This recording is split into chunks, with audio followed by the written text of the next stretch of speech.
Okay, we are live. Good afternoon, everybody. Welcome to another live stream. This is Dr. Drew coming at you. Today is Monday, October 27th, 2025. We are just getting started. Let's wait for a few folks to chime into the chat. Let's get that poll active here for today. What topic shall we focus on? What topic shall we work on? Is it between Gen Chem, Organic Chem, Math, or Physics? Calculus or Physics? Hey, Jackson. How you doing? Let's get a custom poll up. Let's do only 20 minutes on the clock today. And poll is active. What topics shall we focus on today? Starting now. 20 minutes on the clock. Actually, let's add a little bit more than that. Let me stop that. Let's do 30 minutes today. I'm gonna be on live for approximately a little bit more than an hour. Won't be as long as usual, but we're gonna go as long as we can. Cheers, Jake. Let's do 30 minutes on the clock for this one. All right, so I'm gonna do 30 minutes today. Daniel, Intrepid, and there we go. Guys, poll is active now. What topic should we focus on today? Gen Chem, OChem, Physics, or Math, Calculus? If you want to vote for Gen Chem, make sure you excuse me, comment that. We're gonna wait about 5 minutes before we do get started. We got 2 votes for today.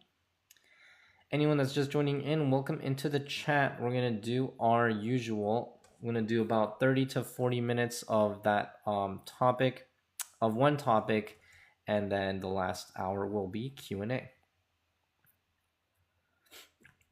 Okay, so I think we have a new banner today, so let's try to save this. We have a new banner, guys. Let's try to upload this. We're gonna work on a new banner. We're gonna start off today with physics.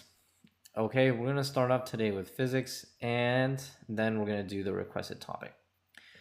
So the first topic we're gonna do today is gonna be physics, and I have a new banner here that, let's see if I can replace this, which is gonna be cool because now we have a lot more white space. So let's add a new scene. So I'm gonna get rid of this. Shouts out Jackson, aka Huel Academy, for the help on this banner. Okay. Guys, how's everyone doing? Waiting for folks to chime in to the chat. How's everyone doing this semester? Anyone that's new here, welcome into the chat. We do live streams every single week to answer your questions for STEM.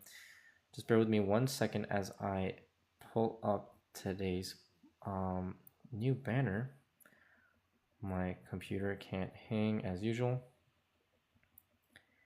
And I'm gonna close up, where is this? Photos. Okay, I'm gonna close up this, and then I'm gonna open up that. Perfect. Okay, where did my comment section go? Oh no, chat, where did my comments go? Okay, let's do an image, and then add this. Okay, there we go. There we go, there's my chat. I'm doing great. Hi Focus, hi Levy. There we go. Hey Mickey, I'm doing great. How are you? Can we work on? No. Hopefully my PC can handle it. That's right. Hopefully my PC can handle it. Okay. Do TikTok banner. Okay. So guys, let's see if this is good here. Yep. Okay. Open. What is that? Oh no, it says image size must be less than 10 megabytes. Oh no. Okay, I'm gonna try this next time, guys. We're gonna use the usual banner today, but we do have a new banner coming up shortly. So I'm gonna try that another time because it says must be less than 10 megabytes. So I'll convert that next time. All right, but now where's my live stream? There we go. But where's my chat again? Guys, have some technical issues today. Guys, we're gonna get started in about 1 minute. We're gonna get started in about 1 minute. There we go. Okay, there we go. That won't be possible, I see. But what if I use a compressor? Roxy says organic chem. Vote on the blue clipboard thing. Thank you. Vote on the top left-hand side, guys and gals. Vote on the top left. We're going to get started in 1 minute. We're going to get started in 1 minute. We're going to get started in 1 minute. So make sure you vote on the top left-hand side here. And let's see the results so far. Or go easy, do multivariable. Do you guys want to do multivariable? Guys, how's everyone doing this week? Okay, we got more votes for Gen Chem again. Ooh, calculus is up on top today. Calculus is up on top. So maybe we won't do, I was originally planning to do physics today. We do calculus. That's going to be interesting. We're going to get started in 30 seconds, but the poll will be active for the next 25 minutes. Got some more for Gen Chem. And we're going to get started in 15 seconds now. Cool. So make sure you vote up on the top left-hand side of your screen so you can vote and get your questions answered. All right. Okay, cool. So anyone new to the chat? Let me hide this. All right, everybody. Welcome to another live stream. My name is Dr. Drew. If you're new here, make sure you comment the word new so that we know that you're new. And if you've been here before, make sure you comment the lock emoji because you know we're about to lock in. My name is Dr. Andrew Sanchez, aka Dr. Drew, and this is Engineering Minds, where we engineer your mind. As you can see in the link in the description, you can go to my website, engineeringminds.co. This is where you're going to find all the information you're going to need. For today's live stream, we're going to do physics for about 20-25 minutes, and then we're going to do the resulting winner from the poll. So make sure you vote up on the poll in the top left. Question of the day: which topic should we focus on today? If you want to vote for A, is going to be organic chemistry, general chemistry. B is going to be organic chemistry. C is going to be physics, and D is math. So make sure you vote up. We have my website, engineeringminds.co, where you can book tutoring. I got you for various STEM tutoring. I got you for various subjects, including mathematics, pre-calculus, trigonometry, calculus 1, 2, and 3, physics, AP physics, general chemistry, AP chemistry, organic chemistry, and engineering.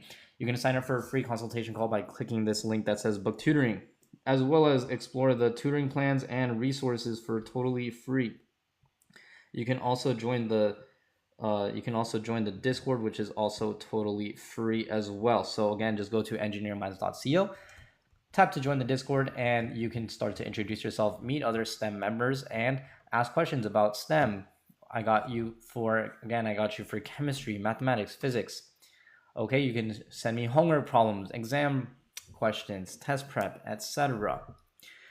Okay, and once again, yo, Jack, how you doing? And once again, if you want to vote on the top left-hand side of your screen, make sure you vote today, okay? So we got 22 minutes. Let's check the poll currently. So again, today's topic, we're going to start off with physics for the first 15-20 minutes, do some physics problems, and then we're going to jump to the winner, okay? Let's see what's winning currently. Gen Chem, we got 6 votes. Calculus is 7 votes actually today. Calc is actually winning today. While that's going on, I'm going to do the first few questions today. We're going to start off with physics. So have some practice questions here that I'm going to work on. And again, if you want to join the Discord, where I'm going to drop these in the Discord, make sure you comment or shoot me a DM. And I'm going to send this to myself so we can work on this today. All right, everyone. So feel free to introduce yourself if you haven't already, and let me know what's your major if you're in college. What are you studying, or what do you plan on studying if you want to go to college? And any STEM classes that you're taking currently. Are you taking calc right now? Are you taking AP exams? Are you taking general chemistry, organic chemistry? You can submit questions up on my Discord or on the website. Go to engineeringminds.co and let me know if you submit your questions. Okay. I'm going to take priority questions from the Discord and the website. And we're going to go in order. Guys, all I have to do now is just open up this Discord here. So let me pull up the first question for today. So now I'm going to hide this. Okay, hide this and then bring up my, okay, my iPad. And we're going to lock in for some physics today. Okay, cool. Thank you, Jackson, Leia, welcome in. Okay, cool. So here we have some practice problems, and I'm gonna send this to myself here. I'm gonna send this to myself here into Good Notes. Perfect. There's the document. Cool. All right, guys. So once again, welcome into the chat. If you're new here, comment the word new so that we know that you're new. If you've been here before, comment that lock emoji because we are locked in right now, chat. Okay, we're gonna go ahead and answer these questions one by one, and there's quite a few here. So let's see here. We gotta add another page here. So I think what we're gonna do is we gotta go one by one. So I'm gonna add one. Okay, I'm gonna add one sheet here. There we go. And I'm gonna add one like that. Okay, great. So here's our exam. Jackson, thank you for the lock emoji. And guys, we're gonna start off with physics for about 15-20 minutes. And then we're gonna go to the winner. So as of now, currently calculus is winning. So make sure you comment your questions down below to get them answered. And beautiful. So if you're ready to lock in for physics, go ahead and drop your favorite physics emoji or a fire emoji. Get off your bed, stop scrolling, get out your notes, and actually follow along, do these problems with me. I promise, whether or not you're in high school or college, you're going to all you have to do is just follow these problems along with me, okay? And yeah, feel free to drop in questions or comments as we go through. All right, number one, a softball player slides into second base. Use the particle model to draw a motion diagram of the player from the time he begins to slide until he reaches the base. Number the dots in order starting from 0. So guys, we gotta do, you know what guys, I think I'm gonna stop the poll early because I want to turn this into multiple choice. Okay, I'm gonna turn this into multiple choice, so I'm gonna stop the poll after this one. Okay, after this one I'm going to stop the poll early, so make sure you vote if you haven't already. So what are we thinking for this one, chat? It's going to be A, B, C, D, or E. We have a person sliding into the next base here. So for sliding, are they going to be accelerating or decelerating? Are they going to be accelerating or decelerating? Okay, let me know what's your first thought here. Okay, and what's that particle motion gonna depict here? Notice that they're all starting from 0, so that's good. They're all starting from 0. Okay, so we can basically eliminate anything that is constant. So for example, we can eliminate A. Guys and gals, why did I eliminate A here? A, notice that it is constant here. Okay, the person is sliding from first base to second base. Okay, that means there's going to be some acceleration term. It's either going to be positive acceleration or negative acceleration. Okay, so this is constant, so we can't have constant. And let's see here, and they're sliding into the second base, so therefore if they have therefore we're going to eliminate B and D because these ones are accelerating. Okay, B and D are accelerating, so we're going to eliminate B and D. And however, C is the only one that is decelerating. Deceleration here. Okay, so as you can see, we start from 0 to 1 is a big jump, and then from 1 to 2 is a smaller jump, and then that jump gets smaller and smaller. Okay, so that is going to be deceleration here, so the answer is C. Okay, if that made sense, go ahead and do me a big favor and drop a thumbs up down below. If you're following along and this problem made sense to you and you agree, go ahead and drop a thumbs up. Okay, Grave says that was easy. Perfect. Okay, I'm gonna go ahead and move on. And guys, remember, I am recording this for TikTok, and I will post this up on my YouTube channel tonight. The slope at a point on a position versus time graph of an object. Number 2, the slope at a point of a position versus time graph of an object is what? Okay, we have position versus time graph of an object. Okay, and the keyword is slope. Is it going to be A, the object speed at that point, B, the object's average velocity, C, the distance traveled by the object to that point? And guys, I'm going to stop the poll. So let's see who's the winner for today. We're going to just do a few of these. We're going to do a few of these today, and then we're going to jump to the next topic, which was the winner here. Okay. Guys, Calculus 1 today. Calculus 1. So I'm going to go ahead and stop the poll and make sure you drop in your calculus questions now so I can see what we have here. And guys, we're going to do a new poll. So I'm going to do a new poll. And guys, what's the answer to this problem? Let's put only 2 minutes on the clock. Let's do a quick poll. Let's do a quick poll. No, we got to do 2 minutes on the clock. Let's do 2 minutes on the clock. And I'm gonna put A, B, C, and D. Okay, and then I can't add E. Oh, I can add E. Okay, great. So we have this here is custom here. And, okay, 3 minutes on the clock. 3 minutes on the clock here. So make sure you vote on the poll. So do you think it's A, object speed at that point, B, object velocity at that point, C, the distance traveled by that object to that point, or D, the object's acceleration, or E, the object's instantaneous velocity? So make sure you vote. Got 2.5 minutes on the clock. Make sure you vote up on the top left-hand side of your screen, okay? So let's bring this back here. Let's pull up the poll.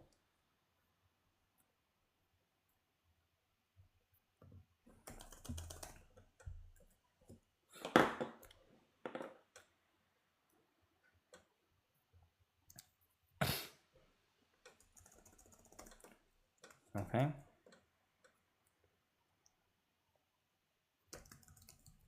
Current topic, physics. Vote on top left of screen. Okay, and let's bring this back.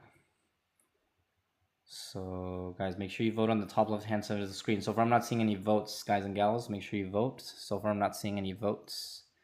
So what do you think? Is it going to be A, B, C, or D?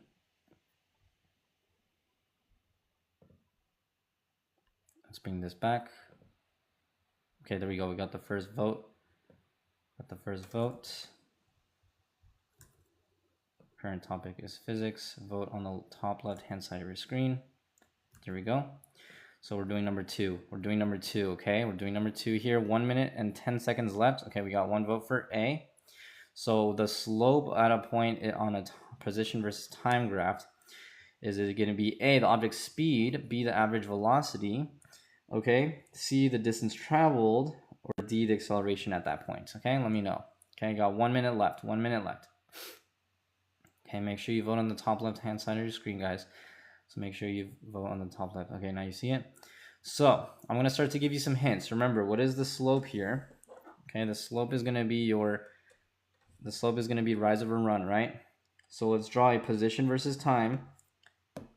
Okay, position versus time here.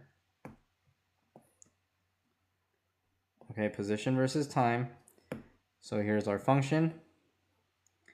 And then here's position, which is going to be x of t versus time t. Okay, so that's my first hint. We're doing number 2. 10 seconds left. 10 seconds left. Okay, we got 1 vote for A and 2 votes for E. Okay, 5 seconds left. So the objects, now, if I have a function here that depicts the speed versus time here, then by definition here, this is going to be our slope here. For instance, the slope from here to here is going to be that is going to be essentially the rise over run.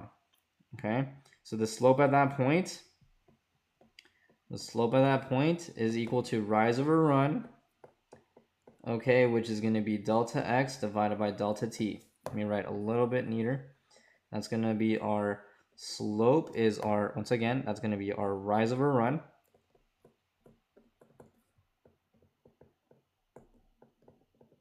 Okay, and that's going to be delta x divided by delta t.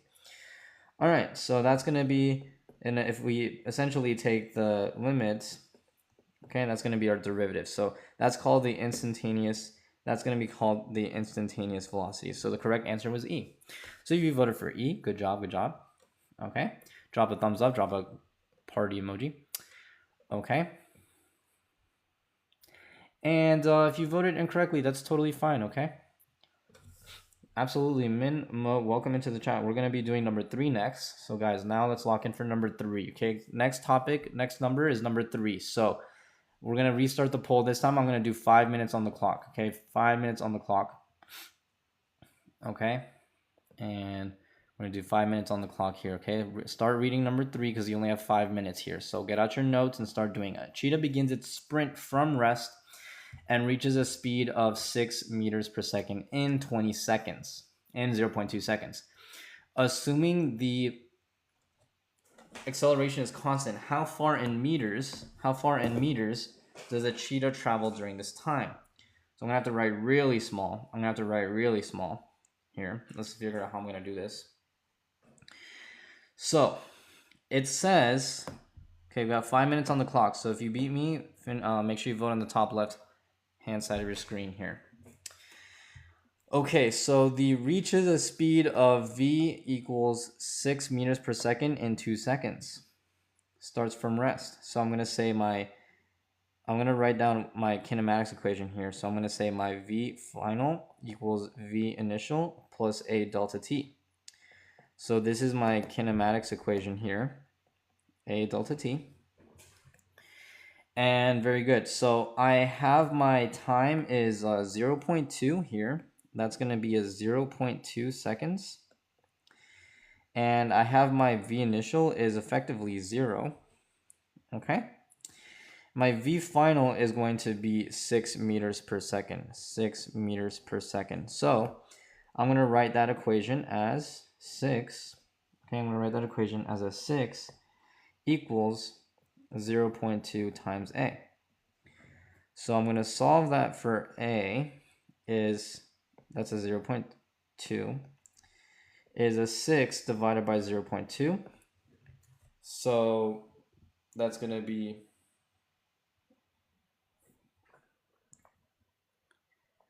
that should be 50. Okay, right? 6 divided by 0.2. Let's do that calculation real quick. 6 divided by 0.2. Oh no, that should be 30. Rather 30. 0.2 times 5 times 6 is a 30. There we go. So that's my acceleration is meters per second squared. Okay. Now, assuming the acceleration is constant, how far in meters? Now it says how far in meters does the cheetah travel during this time? So now I have my acceleration here.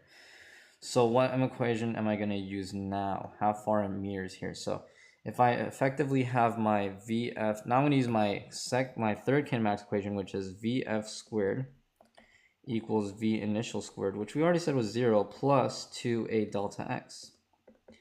Now I have my acceleration, okay, which is 30 meters per second. And I know my V final is that's going to be a constant. I'm going to assume this is going to be a constant. 6 meters per second. Okay. So effectively, I'm going to write that equation as 6 quantity squared. Okay, so that's going to be a 6 squared here equals 2a delta x. 2a delta x. But my a, okay, I'm going to write that as a delta x. My VF squared is here. I already know my VF. Okay, all I have to do is solve for delta x, which is going to be VF squared divided by 2a. So I'm going to solve that over here, really nice and small. I'm going to try to write extra small today, guys. Okay, so that's going to be VF squared is my 6 squared over 2 times my acceleration was a 30. It's really fast.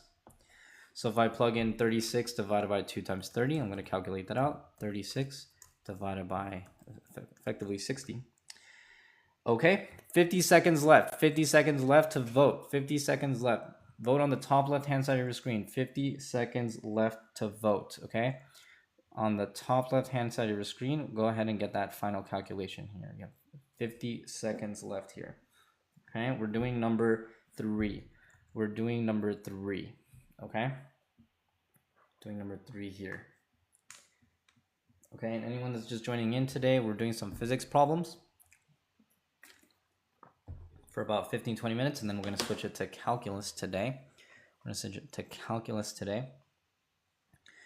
So that's going to be 36 divided by 2 times 30. Okay, we got 2 votes in the chat, 3 votes. Okay, we got 1 for B, we got 2 for C. Guys, I showed you the equations we need. We have, these are the kinematics equations. 3 seconds left, 2, 1. And we got 2 votes for C. The correct answer is indeed C. Good job, everybody. So you voted C. Good job, good job. Okay. So someone said I'm not in physics, but it's kind of like related rates. It kind of is like related rates. Okay. All right, next problem we're going to do is number 4. How much time do you think we need for number 4? How much time do you think we're going to do for number 4? I'm going to give you another 3 minutes starting right about now.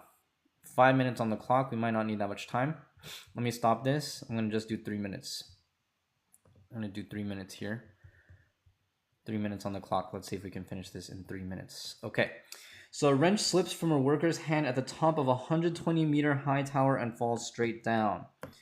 Okay, falls straight down. 120-meter tower and falls straight down. Okay. How long a time in seconds does the wrench reach the ground? All right, so what's the equations we're gonna need, chat? What are the kinematics equations we're gonna need from physics here? What are the main kinematics equations? So I'm gonna draw a picture just to make sure we're all on the same page here. So here's our tower, and here's our man, and he dropped the wrench, and it fell all the way down. It fell all the way down here. Okay, so here's the tower and here's the person. Great. So I know this is going to have free fall, so this is a projectile motion question here. Okay, Jackson said 9.8 meters per second squared. All right, awesome. That's a good start. I'm going to go ahead and write my equation for, I'm going to write the second kinematics equation, which is as follows. It says that y final is equal to y initial plus v naught y times t minus 1/2 gt squared. Now this g is the acceleration due to gravity. This g is the acceleration due to gravity. So this is going to be 9.8 meters per second squared. So that's a constant g. Now, it says how long in seconds here. It says how long in seconds. So we want time. Okay, we want time. Cool. And well, guess what? V final is 0. This is my 0 point. And my y initial, so this is effectively 0.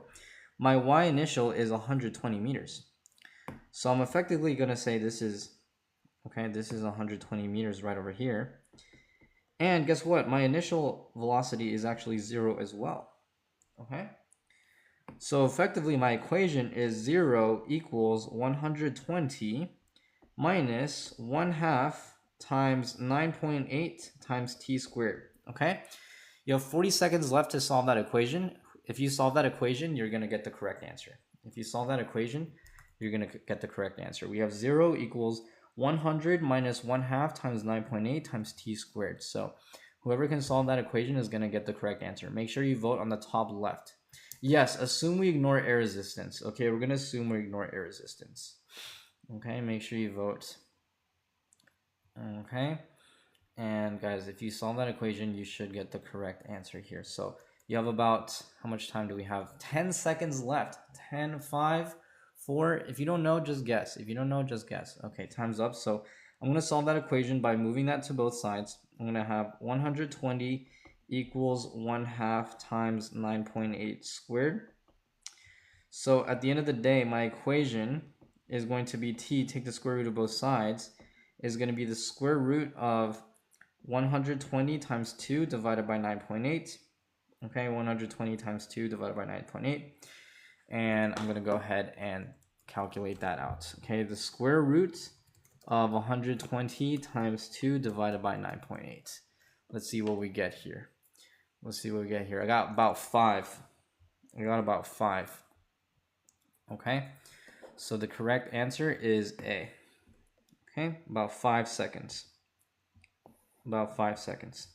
So this is a projectile motion problem. This is a projectile under the influence of gravity in free fall. Okay, this is a free fall question. Okay, so was there a question, Alex? How do you know whether acceleration is negative or positive? I selected my acceleration to be downwards negative. The standard is to make gravity is pulling us down. Let's make that negative. Okay, guys, if we're feeling good about this so far, go ahead and drop a thumbs up down in the chat. If you're following along and if you think you understand these problems so far, go ahead and drop a thumbs up. If you got any questions or confusions, please let me know. We're going to go ahead and move on to number 5. We're going to get ahead and move on to number 5 here. What happened to the 1/2? I used that 1/2. The 1/2 became a 2. So that's 120 times 2 divided by 9.8. Okay. Thank you, M. See, I see like a what's the word for that? Like yo, and then I see Minmo says thumbs up. But you had it positive.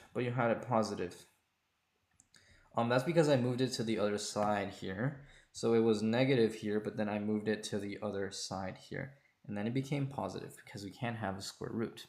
Okay. Let me know if that made sense here. So once again, I did have a negative minus 1/2 gt squared. That indicates that it's going down. And that was my equation here that I'm solving for time. Okay. Of course. If you have any more questions, let me know. I'm going to put 5 minutes on this one. You know what? I might even do 10 minutes for this one. Okay, I might even do 10 minutes for this one because this one is going to be a little bit harder here. This one's going to be a little bit harder. I'm going to do 5 minutes in case people know that, in case people know the equation. Okay, I'm going to do 5 minutes on this one, but we can do it the long way or the easy way. So comment down below if you want to do the long way or the easy way. Number 5 is up next. 5 minutes on the clock. Let me pull that up real quick. Sorry, chat. Let me pull that up so we can see that. Number 5 is up next. There we go.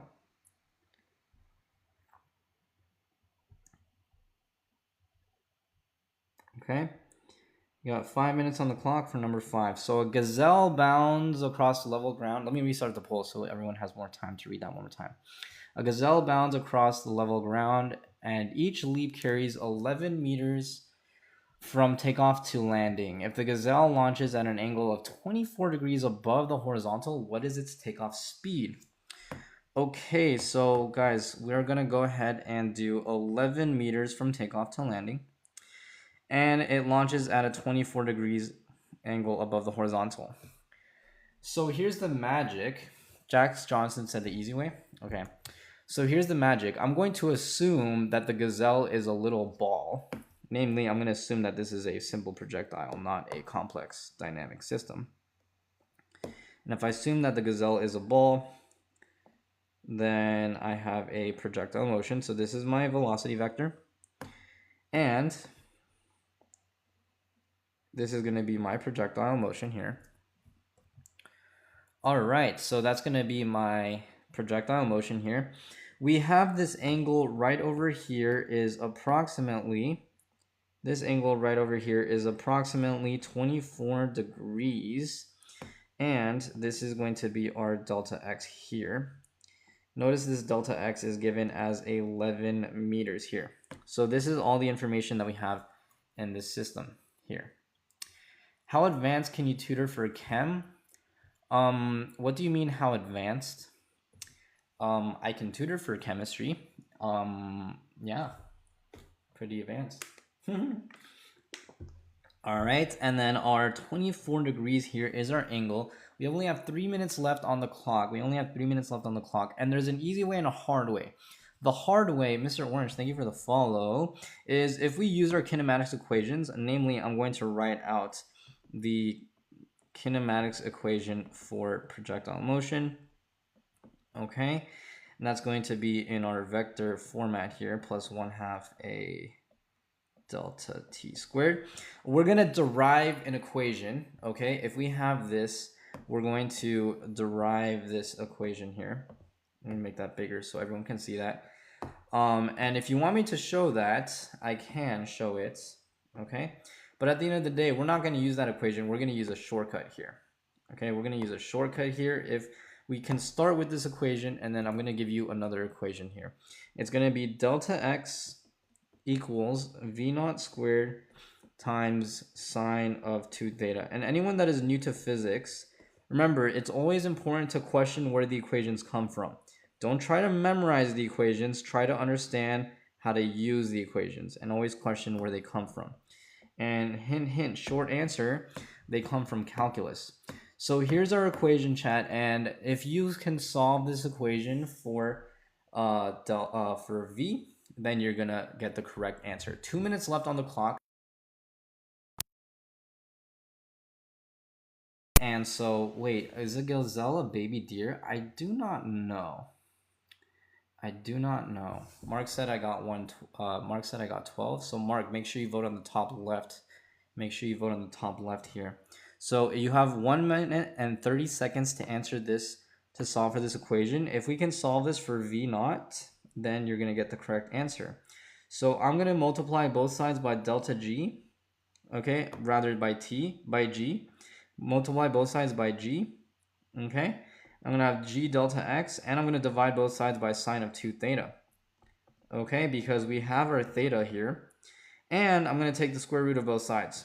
Okay, so I went from here to here. And if you want me to show how I went from here to here, comment the word show. Okay, but if you solve this equation, guys, let me zoom out so you can see that question here. If you solve this equation, we're going to plug those in now. We're going to plug in those numbers. Okay. And then that's going to be the square root of g. Remember, g is 9.8. G is 9.8 times delta x. Well, that was 11 meters. Okay, that was 11 meters. Okay, going a little bit fast here because we're going to switch it to calculus very soon. Okay, is there a lot of calculus math involved in physics? I take it next semester, but I didn't take calc. Yes and no. Yes and no. Physics equations definitely does have calculus, okay, because that's where physics equations come from. However, in the curriculum, you're often not required to study calculus in great detail. So I say yes and no because yes, calculus equals physics, but also no because you're not typically required unless the name of the course is called calculus-based physics. So I'm going to take the square root of 9.8 times 1111 divided by sine of 48. Okay.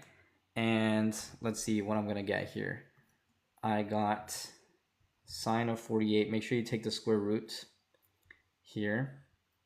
Can you explain integral of torque? Okay, we want to do torque. Okay, we want to do torque. So I got about 12 here. I got about 12. So the answer was 12. Okay. So let me know if there's any questions about that one. Okay. I got 2 votes for 12. So 2 people got it right. Good job. Good job. If you voted for 12, then you are correct. If you did not vote, make sure you just guess. Remember, there's no wrong answers here. This is just for practice here. Guys, welcome into the chat. My name is Dr. Andrew Sanchez. And we're doing some physics problems today, but I think we're going to switch it to calculus here real quick because calculus won. So we're going to do a quick poll. We're going to do a quick poll and we're going to see if we're going to switch it to the next topic here because everyone voted for that. Okay, so let's see if we're going to switch it to calculus now or in a bit. And if we do calc, what topics? Or question, should we see the physics of calculus here? So we're going to do another poll, so get ready to answer the poll. And anyone that is new here, I do go live every single week, Monday through Thursday, to answer your questions for STEM. Whether it's physics, calculus, chemistry, or organic chemistry, I got you covered. You can comment down your questions below or drop them on the Discord. Thank you, Jackson. No, you. Okay, let's get this here. Next topic. Okay. Same topic. Physics. Okay. Or next topic. Different topic. Calculus.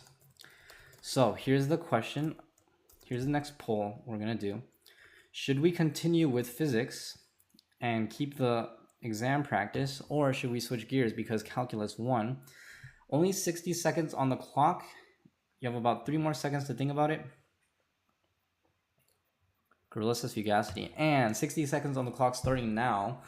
Again, we're doing physics today, but calculus won the poll. So should we switch it to calculus now, or should we keep doing physics? Vote happy face for physics, or crying for switch it to calculus.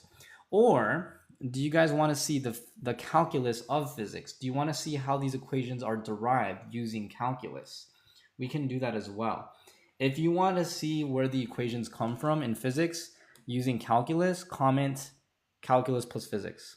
Okay, if you want to see calculus plus physics, comment calculus plus physics, because these are optional topics in the high school curriculum, but they are I highly recommend that you go through them and see where those equations come from, which you need calculus to derive them. Jackson says calculus plus physics. Mark says both. Jackson says both. Mr. Orange says both. All right, so I think we're going to go ahead and start with none other than Newton's second law. Okay, so we're going to do calculus plus physics here. We're going to switch gears slightly and do a little bit of calculus plus physics here. And it's really fun when we do the multivariable calculus. So maybe we can do some calc 3. Let's start off with calc 1. And then we'll do some calc 3, okay?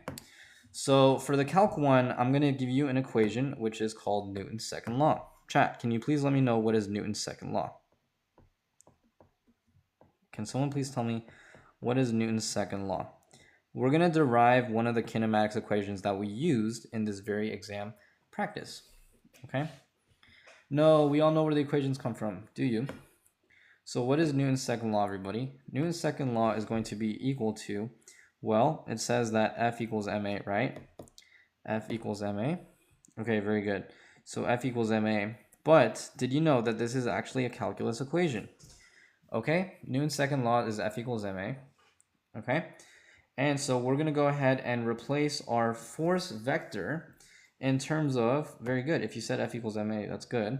We're going to replace our force vector with our summation of all forces as the net force, and we're going to go ahead and write A as dv dt.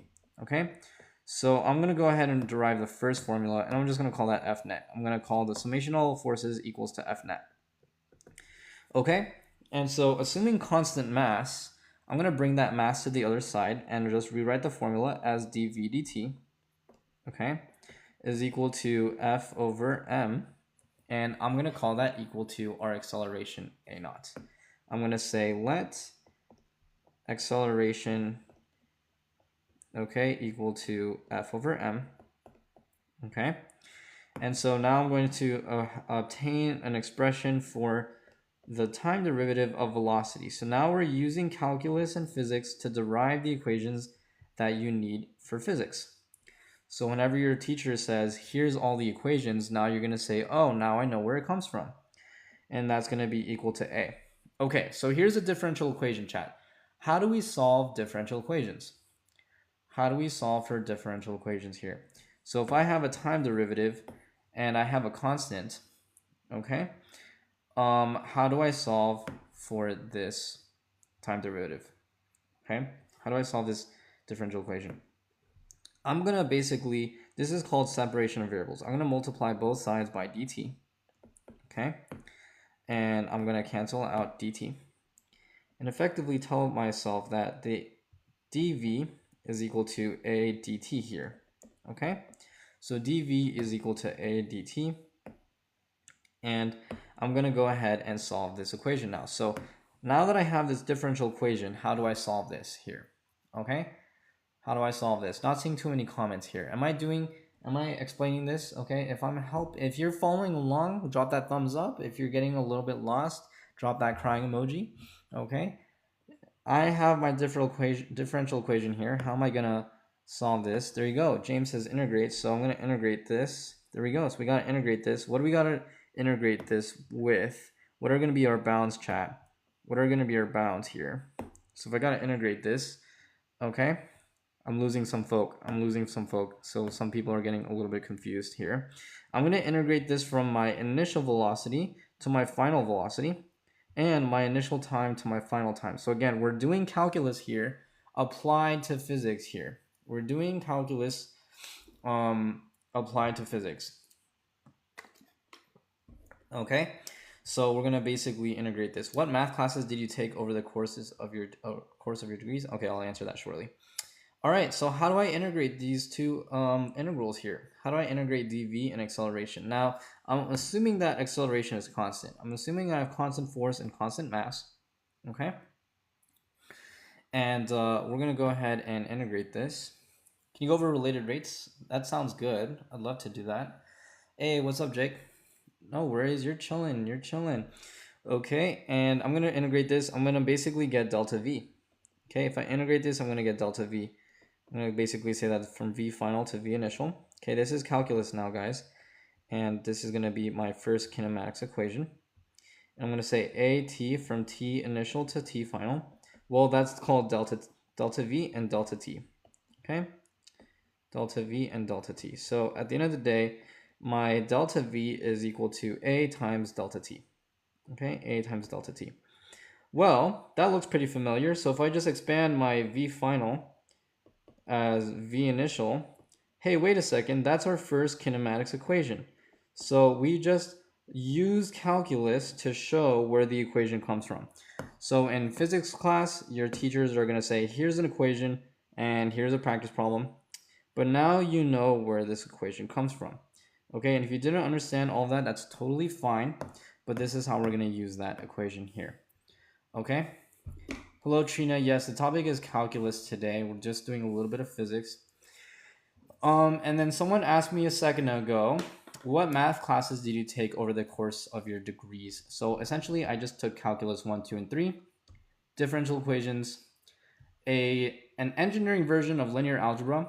It wasn't called linear algebra, it's called numerical methods, but it was effectively applied linear algebra. It was called numerical methods.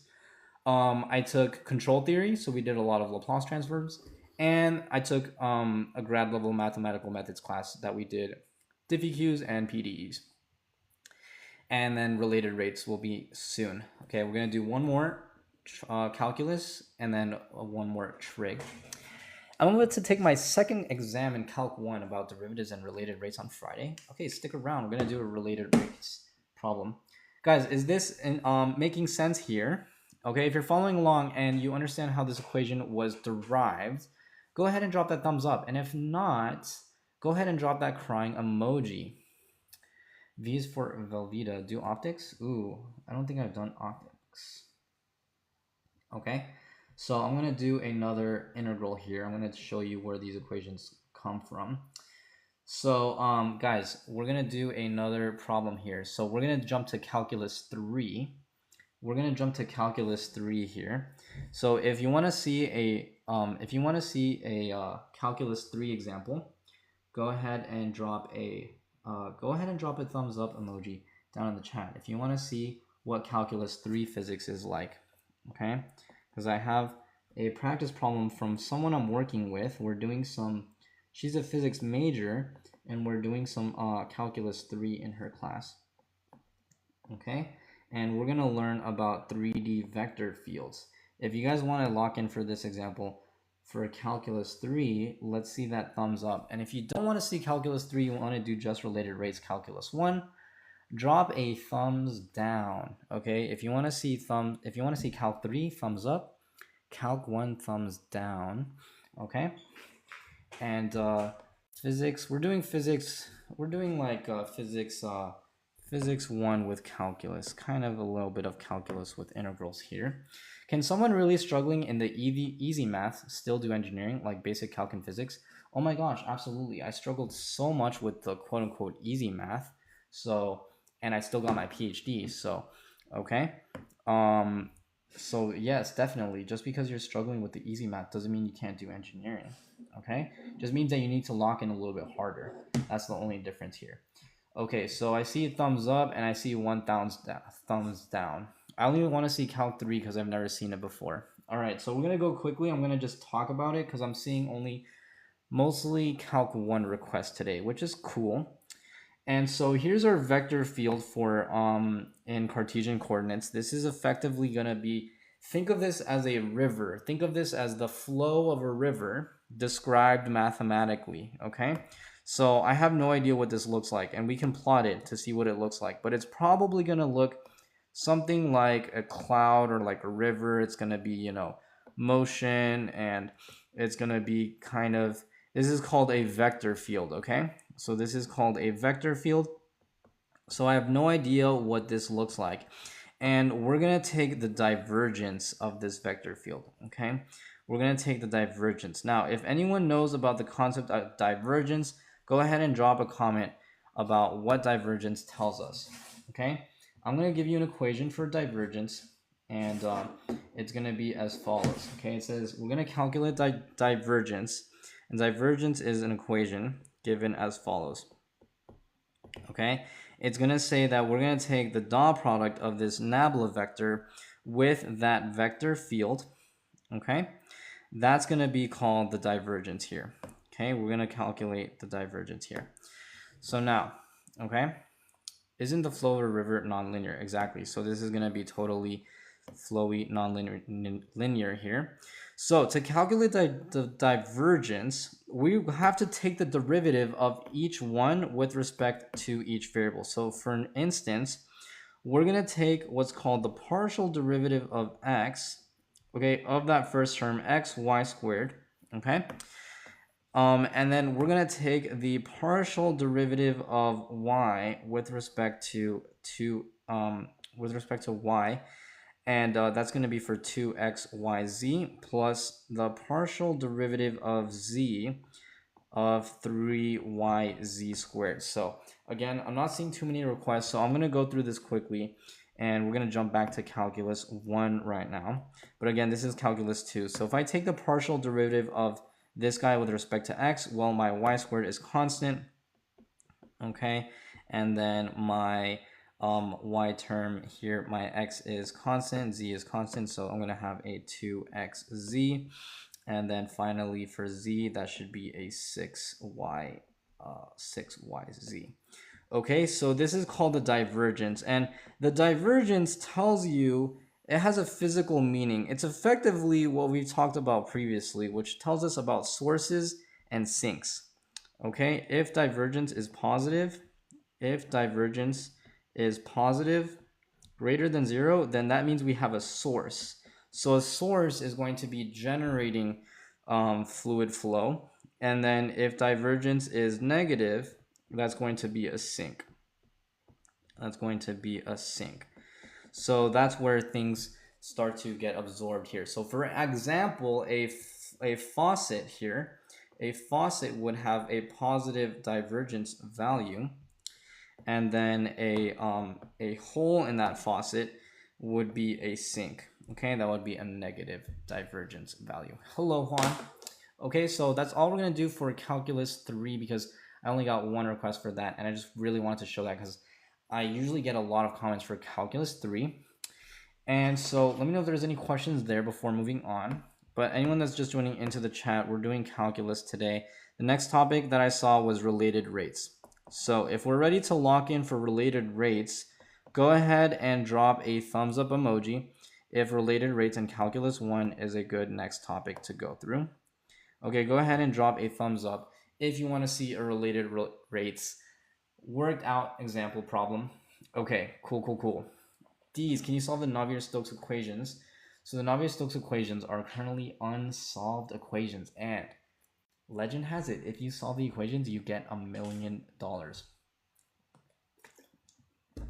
All right, so we've got lots of thumbs up. So I think everyone wants to see related rates here. All right, cool. So right now we're gonna do an example here for related rates. And I think I'm gonna do the same example as last time. I'm gonna do a similar example, okay? Unless someone has their own that they can drop in the Discord. Okay, let me know if you do so. Which again, if you want to join the Discord, it's totally free. But for now, we're going to do the exact same problem we did last time, which if you missed it, you can watch it on my YouTube channel. Okay, so I'm going to go ahead and do this ladder here. I'm going to do this ladder. Okay, so here I have a ladder, and I'm going to bring it close just like that. Okay, so here's my ladder, and the ladder is going to start to fall. Okay, so excuse me, so I have my ladder here, and here is going to start to fall. So here, I think last time we solved for dx dt. This time I'm going to give you dx dt. So I'm going to say dx dt over here is 3 meters per second. Someone give me a number for the ladder. Someone give me a length of the ladder here. Okay. It has to be published and peer reviewed. Exactly. Even if you can solve it. Exactly. It has to be published. Okay. So someone give me a number for the length of the ladder. Okay. Nicolette said 8. So I'm going to say the length of the ladder is 8 meters. Cool. Perfect. Sounds good. Sounds good. Now the question is here, let's see, what else do we need here? What else do we need? We need, we have the length of the ladder, and we want to solve for, the rate, we want to solve for the rate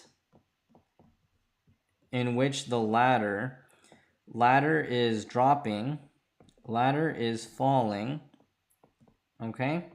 Namely, okay, let's do, give me another number from, I don't know, give me another small number less than 10. Rosita, have you done Calc 3 before? That's crazy that you just said that because we just did Calculus 3. We were just doing Calculus 3. Okay, so someone said 4 seconds. So hopefully it's not going to be a negative number, chat. Hopefully it's not going to be negative. Someone said 4. So if it's negative, then that means that we have to choose another t, okay? So if it's negative, that doesn't mean that we're wrong. That just means that we chose a bad problem, okay? Because we're making up a problem right on the spot. This has never been solved before in the history of humanity as far as I know, okay? Except last time, which we did a really similar problem with different numbers. So that's how you know that this is fully, that's how we're going to be locked in here, okay? So feel free to follow along. And if anyone is taking calculus now, don't be watching this on your bed. Get off your bed, stop scrolling on your bed, get out your notes and actually follow along. And I promise you, it's going to make a lot of sense if you're struggling with related rates here. What's the first equation we're going to write, chat? What's the very first equation we're going to write? We want to basically solve the rate in which the ladder is falling at t equals 4 seconds. Namely, we want dy dt at t equals 4 seconds. So that's what we're trying to solve here. Okay, very good. We're going to use the Pythagorean theorem, which says what, guys? What is the Pythagorean theorem? Everyone go ahead and comment down Pythagorean theorem down in the comments here. What is the Pythagorean theorem? And let me give you a hint. We have a right triangle here. So we have a right triangle here. This is the Pythagorean theorem. We have a right triangle. So what is the formula for the Pythagorean theorem? That's going to be what we use to calculate the rate of this ladder falling here. Okay, that's what we're going to use here. Okay, we need dy dt. Okay, not seeing any comments so far. Do you guys forget the Pythagorean theorem? I'm going to give you another hint here. I'm going to say that my L is my hypotenuse here. I'm going to say this is my, I'm going to call this L, and that's my hypotenuse. And then on the bottom side here, I'm going to say this is X and Y. Okay, so if we're not seeing too many comments, so let me know if you forgot the Pythagorean theorem. The Pythagorean theorem is going to tell us that we have X squared, there we go. Cat Kitty said A squared plus B squared plus C squared. Very close, very close. We're basically going to have our adjacent side, okay, x squared plus b squared, x squared plus y squared, x squared plus y squared equals L squared, okay? So basically the adjacent side squared, okay, that's our A, that's our x squared, plus our y squared, right? And that's equal to L equals 8 squared. I graduated years ago. Nice, nice, nice, nice. Okay, very good. So does everyone agree? Does everyone understand the equation we're gonna use so far? If you're still following along and this makes sense, go ahead and drop a thumbs up. Okay, if you're still following along with the calculus here, go ahead and drop that thumbs up. And if you got confused on where this equation comes from, go ahead and drop that crying emoji. Nicolette says yes. Cool. GED. Next, we have to derive everything with respect to time. Exactly, right? Exactly. You already called the next step. We're going to do the next step here. Yes, I got you on Calc 2. We're doing calculus today. Now let's go ahead and differentiate everything with respect to time. So let's go ahead and let's take ddt of both sides here. Okay, let's go ahead and take ddt of both sides. Okay, whoops, equals L squared. All right, so what's going to be that derivative here? What's going to be that first derivative of each of these here?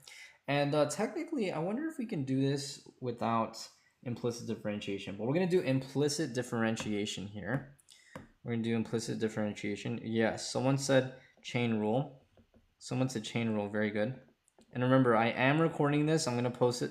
I'm going to post this on my YouTube channel tonight. So if you want to rewatch this problem from scratch, you can rewatch it on my YouTube channel when I post it tonight. Okay, very good. So someone said, okay, the first one, we're going to do 2x, okay, times the chain rule here. We have to multiply by the chain rule here because we're differentiating with respect to time. So that's going to be 2x times dx dt. So that was the derivative of the first term, right? 2x times dx dt, that was the derivative of the first term, right? Very good, okay? Plus, what's the next one here? What's the next one here, okay? Okay, plus, don't forget to differentiate the y here. Is a 2y times a dy dt here. 2y plus a dy dt here, right? Equals, and then what's the right-hand side? Okay, I forgot the 2x. There you go. 2y dy dt, very good. And then what's the right-hand side? What's the derivative of L squared? Remember, our L is 8. Okay, because remember, someone said 8. Who was that? Nicolette said 8 here. So what's the derivative of 8 here? What's the derivative of a constant here? If L squared equals 8, that's going to actually be 0 here. Okay, we're going to do 0. Remember, when you differentiate a constant, there you go. When you differentiate a constant, you get 0. Cool. Good job, everyone. So are we understanding this equation next? Now we have everything here. We have everything here. We have our dx by dt. That's right over here. That's 3 meters per second. X is gonna change, so we gotta solve for x here. And let's see. We also have to solve for y here as well. And we also gonna have dy dt. Okay, this is what we want here. So I'm gonna shade this in red because this is what we want. And we already have y, but the problem is, okay, we have a small problem. Okay, we have a small problem. We need to solve for x. We need we also have this, so I'm gonna put a check mark next to dx dt. And let's see here. We don't have x, but we can get x from the Pythagorean theorem. And let's see, we also don't have y. So I'm going to take my first equation, which remember was x squared plus y squared equals x squared, and I'm going to get a new equation. So I'm going to say x squared plus y squared equals L squared, which was my 8, and that's going to be squared equals 64. Okay, that's right. We're going to try to solve for dy dt here. We're going to try to solve for the rate here. And let's see. I'm trying to remember if we need another constant here. If we need x.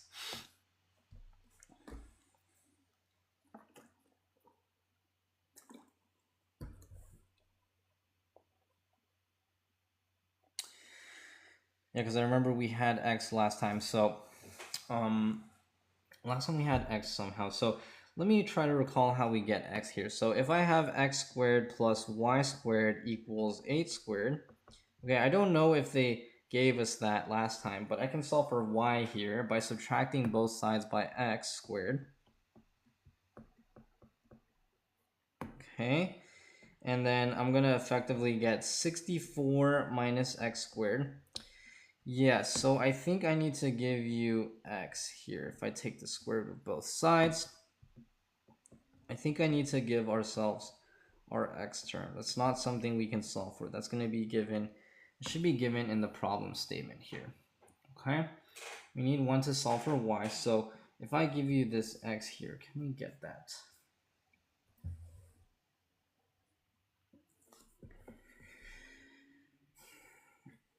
Let's check if that's going to be something that will be given. It should be given, chat, but I forgot why it's not given here.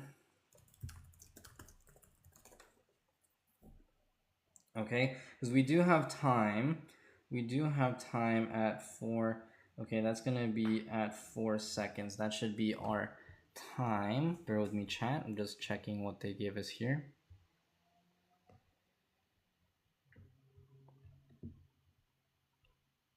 Okay, that was going to be given. So it was not going to be the time equals 4 seconds. It was going to be that distance, chat. Let me change this. That time is not going to be 4 seconds. That's going to be distance equals over here. That distance got to be given here. So let's go back to change at x equals 4 meters away. There we go. Okay, so now that we have our 4 meters, now we're going to use that to plug that into here to solve for our y there. Okay, so please correct that if you're following along here. So I'm going to go ahead and plug that in here. That's going to be the square root of 64 minus that 4 meters is going to be squared. So what is 4 squared? Okay, that's going to be 64 minus 16 here. Okay, so what is going to be the square root of 64 minus 16? So someone go ahead and please compute that here. That's going to be basically going to be minus 4 is going to be minus 12. So that should be effectively 48 here, right? Hopefully I'm not cooked with my math here. It's going to be 64 minus 16. Yeah, so that's going to be the square root of 48, which someone computed that as 6.9 here. Let's go ahead and keep it as a root, okay, just to kind of simplify that here. So that's going to be our y, and perfect. So now that's going to be our y, which now we have here, and we also have our x, okay?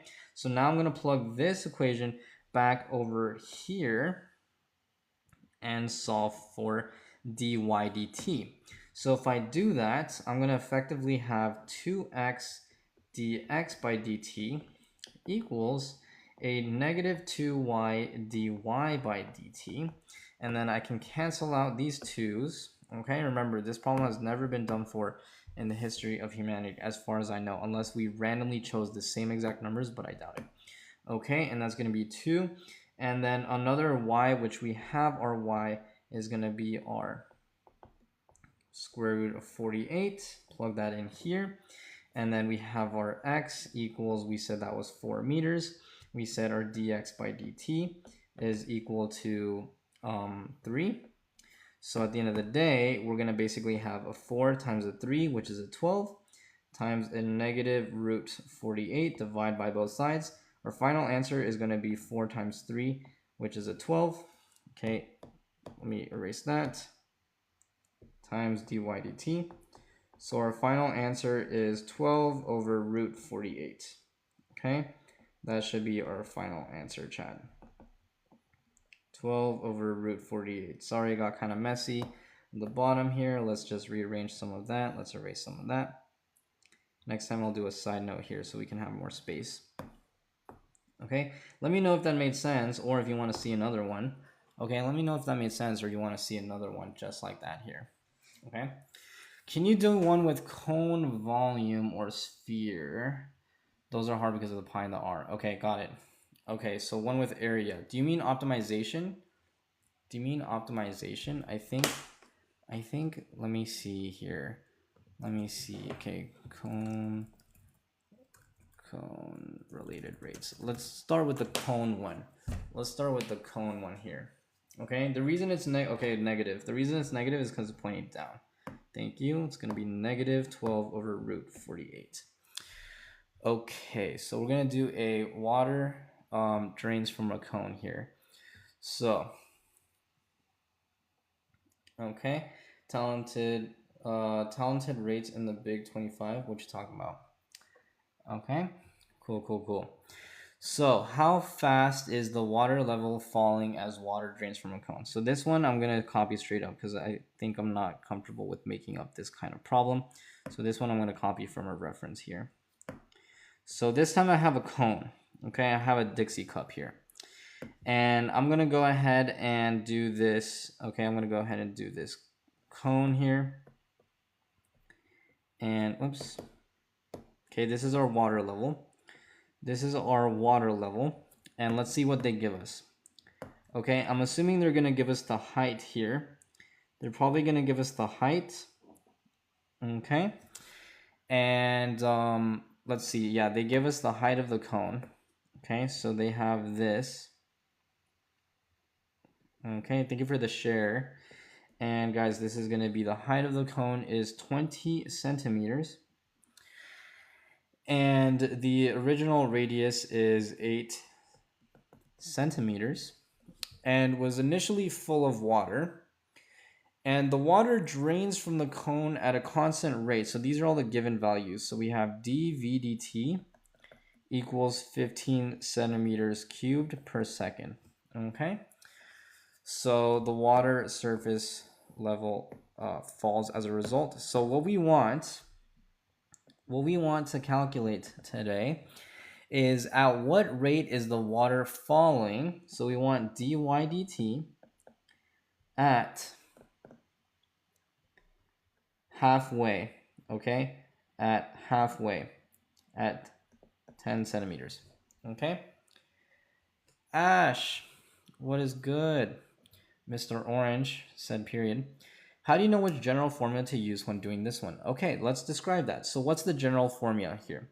What are the formulas of a cone? What are the formulas of a cone here? What can we write down here? We need a general formula here. What if we have the volume of a cone? So does anyone recall the volume of a cone from geometry class? What is going to be the volume of a cone? Okay. Very good. So someone said 1/3 pi r cubed. So the volume of a cone is 1/3 pi r cubed, r squared h. Okay, not pi r cubed. That's the volume of a sphere. That's the volume of a sphere. We gotta do the volume of a cone. So pi times r squared h here, and that's gonna be our that's gonna be how we can calculate our dH by dt. Now, there's also another thing I'm thinking about here. What if I have this as the hypotenuse here? So I'm gonna use this equation, and then I'm gonna do another side note here. I'm gonna see that I basically see that the hypotenuse is along that slope here. I might use this here. This is gonna be that y. This is gonna be the r, and this is gonna be effectively okay, it's effectively going to be r of x. It's effectively going to be r of y rather, and then that's going to be our r, which changes over time. Great. So okay, now initially this was r equals 8. Initially this was r equals 8, but now we're going to have r equals r. Is that like relating the radius to the top? Exactly. We have the radius to the top. Good job, tutor. Similar triangles, okay? Exactly, similar triangles. So if you want, we can do a smaller triangle. I'm going to extrapolate. I'm going to extract this triangle over here. It's the same one as over here. So now, I want basically, that's my y initially was, my initial y was a 10 centimeters. Or no, rather it was 20. This was 20 centimeters. And then here, I'm going to call this r, h, and great, we don't really need any other equations here. So how do I relate this using the equation of a triangle? How do I relate this using the equation of a triangle?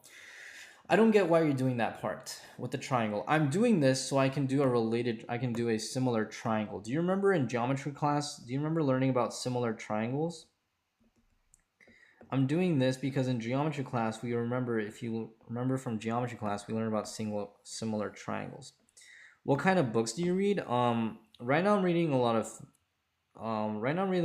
business books, and I also read a lot of textbooks. So I like to read physics textbooks. And right now I'm reading Influence by Robert Cialdini. And I just finished reading, guys, what are you guys reading? I just finished reading Start With Why by Simon Sinek. And how does this solving help us find the answer? I don't understand what we're solving for. Remember, what we're solving for is dH by dt here. Okay, what we're solving for is dH dt. So if I want to solve for dH dt, I need to have a general equation, which is going to come from similar triangles. Okay, and that's going to be my dH dt. Okay, I need to relate my h with respect to time. So how do I write an equation here? Well, effectively, I know that the ratio of h divided by 20 is going to be proportional to what? The ratio of h divided by 20 is going to be proportional to what? How much time do you give them? It depends on how much time I have. It could be, a few hours a week, you know, five hours per week reading or studying, roughly. Not insane amount. But sometimes if I'm really bored, then I can study, several hours per day. Sometimes I can study like 6 hours in one day. Is the volume not enough to solve? No, the volume is not enough to solve because we need a general equation. Okay, we need to differentiate this for related rates. Hi, Nadia. Hi, Nadia. Do we use Pythagorean again? I think we can use Pythagorean, but I think that might be a harder way, okay? I think we can use Pythagorean, but this time we're going to use similar triangles here, okay? So guys, what's going to be on the right-hand side here? I'm not seeing too many comments here on the right-hand side. So we got to do h divided by 20. Remember, similar triangles. In h divided by 20, we're going to basically have our side here is 1 is proportional to the other side here. So what is it going to be on this side here, okay? If this side divided by this side, okay, is 1 ratio, that's got to be equal to what side divided by what side here? That's going to be equal to what divided by what? All right, there you go. Okay, that's going to be r divided by 8. Okay, someone said r divided by 8 question mark? Question mark, you got it. Okay, it's r over 8. Okay, exclamation mark. Okay, very good. So it's h over 20 equals r over 8. So this is effectively our equation, and I want r as a function of height. So I'm going to solve for r here, multiply both sides by 8. I'm going to get 8 times h over 20, and then I'm going to divide by 8 over 20. Can we just use shell method? Ooh, that's a really good question. People have suggested 2 different ways now. We can use the Pythagorean theorem or the shell method. And, well, the shell method uses calculus 2, and right now this is calculus 1 still. So this is my equation for r. Okay, this is my equation for r now, which I think we have 2 methods now to solve this, which this is going to be, now there's going to be 3 methods now. I want to try this with someone said what the shell? What the shell? Oh no, it's saying what's shell. Oh, okay. I thought you said what the shelly, like what the shelly. Okay, shell method is a different method of calculating calculating integrals. Okay, and you're gonna learn in calculus 2. And now we have this radius here. Now I'm gonna go ahead and plug this into the volume here. Now I'm gonna plug this into the volume. Okay, so I'm going to effectively use the volume of a cone is pi over 3 r cubed h, which my r cubed was a 2 over 5 cubed times h. So we're going to simplify this here. Okay, we're going to... What the Shelleyante? I was about to say, can we use the portion of the cone at a certain height? That's exactly what we're doing here. Phase Love! Yo, you're taking calculus? Hey yo, shouts out Phase Love. 2 to the 3 over 5 to the 3h. Okay. Hey man, can we do some optimization? Absolutely. Here, which one should we do? So we have pi over 3 times 2 cubed over 5 cubed. Let me write a little bit neater. Okay, so this is 2 cubed over 5 cubed h. All right. And, oh, not Calc Career Math, got you. Okay. And Martin, good to see you. Can we do critical points? Yeah, we can do that for that as well. So yeah, where did my h go? Yeah, my h, I missed my h, guys. I put the h right here, so sorry about that. That was h cubed times h. Okay, sorry about that. I missed my h right over here and over here. So let's simplify this a little bit more. Plugging that in, basically gonna have 248. So that's 8 pi over times h to the 4. Okay, h to the 4 divided by, let's see, a pi over h to the 4 divided by 3 times 125. Let's see what happened here. I'm getting a little bit sidetracked. Oh, this was a squared. Whoops, this was a square. Sorry about that, chat. Sorry. This was a square, so I got to do a square right over here. Apologies, chat. Let's go back one more time. Now we'll get it for sure. This is a 2h over 5 squared times h, so that's going to be a 2 squared times h squared times another h, there we go, divided by a 5 squared, there we go.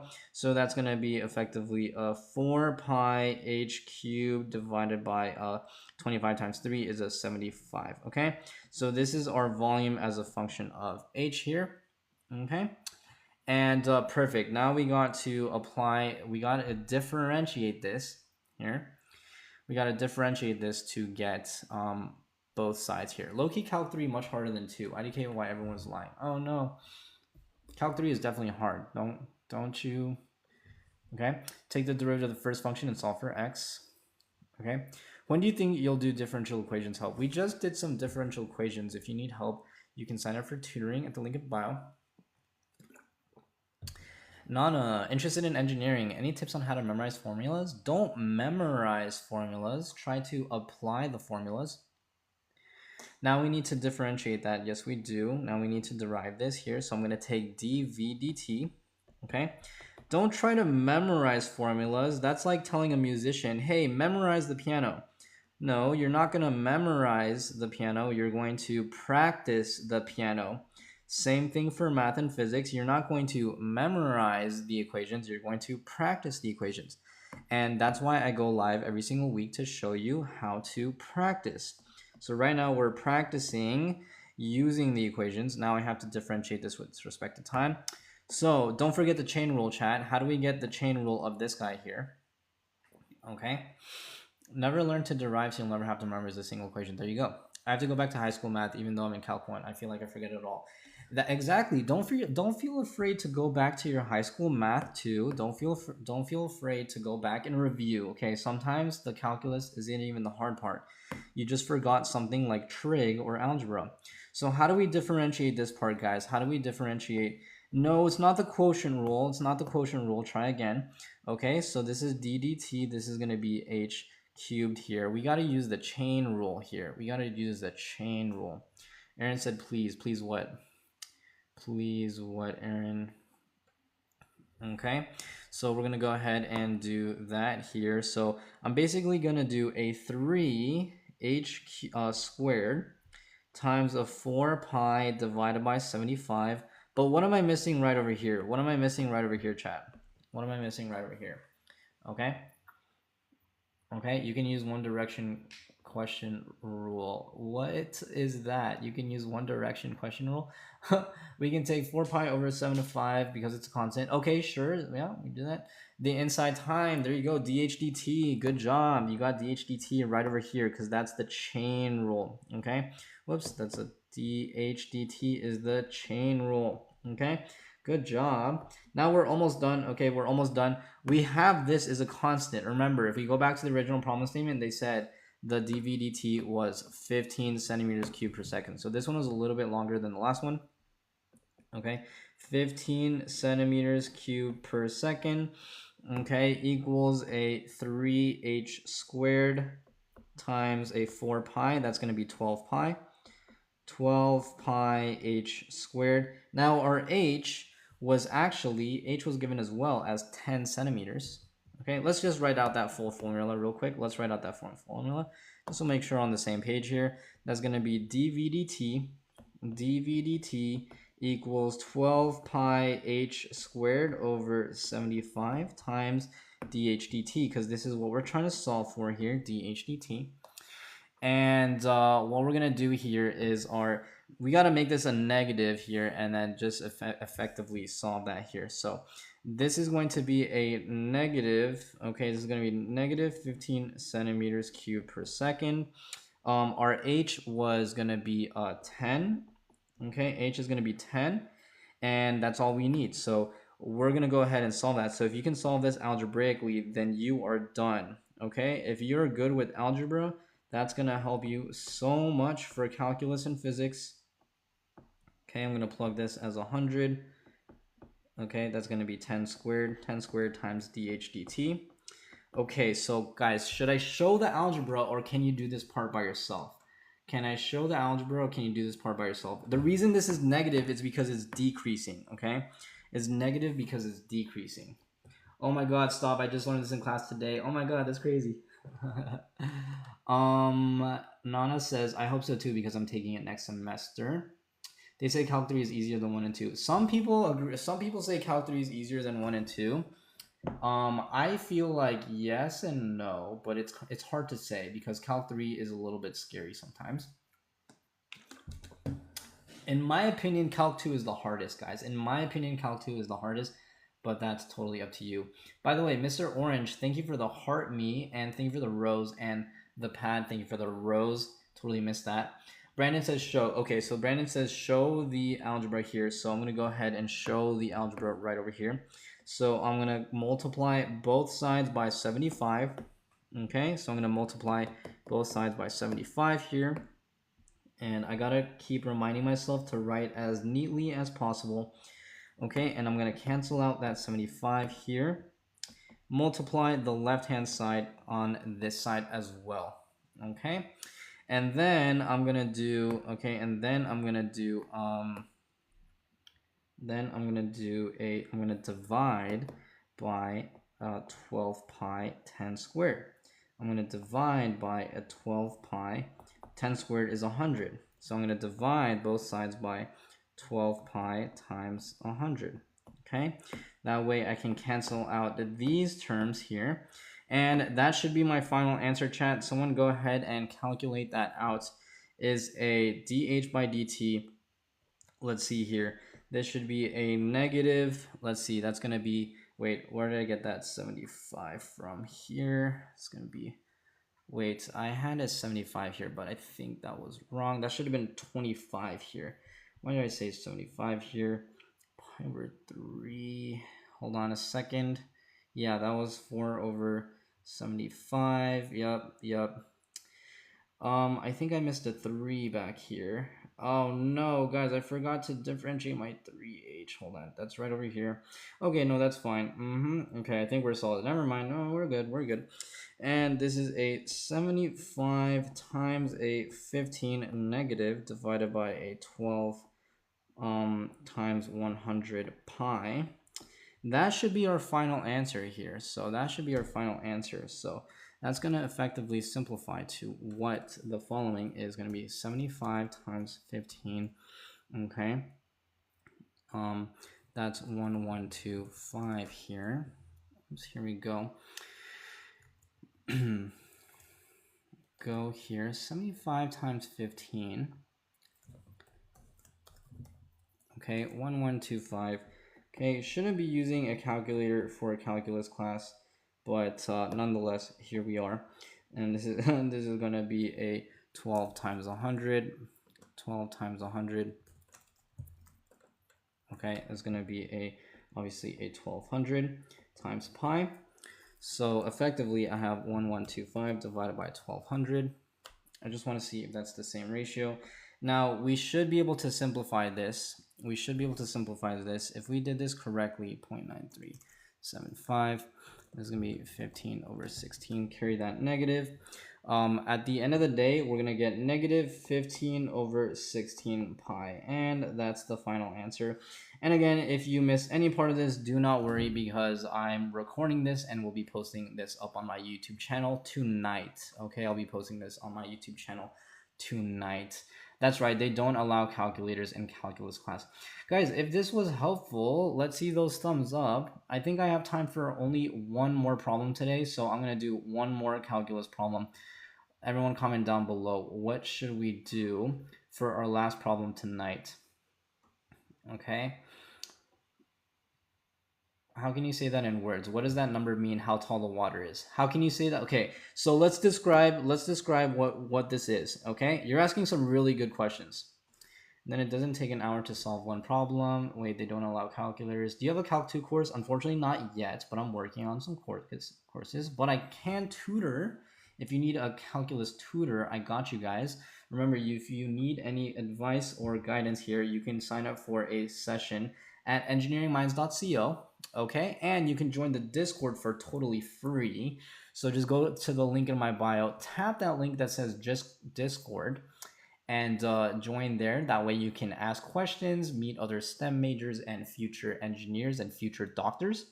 Okay, that's going to be in the link in bio. Discord is 100% free. And again, if you need tutoring, you can book a free session.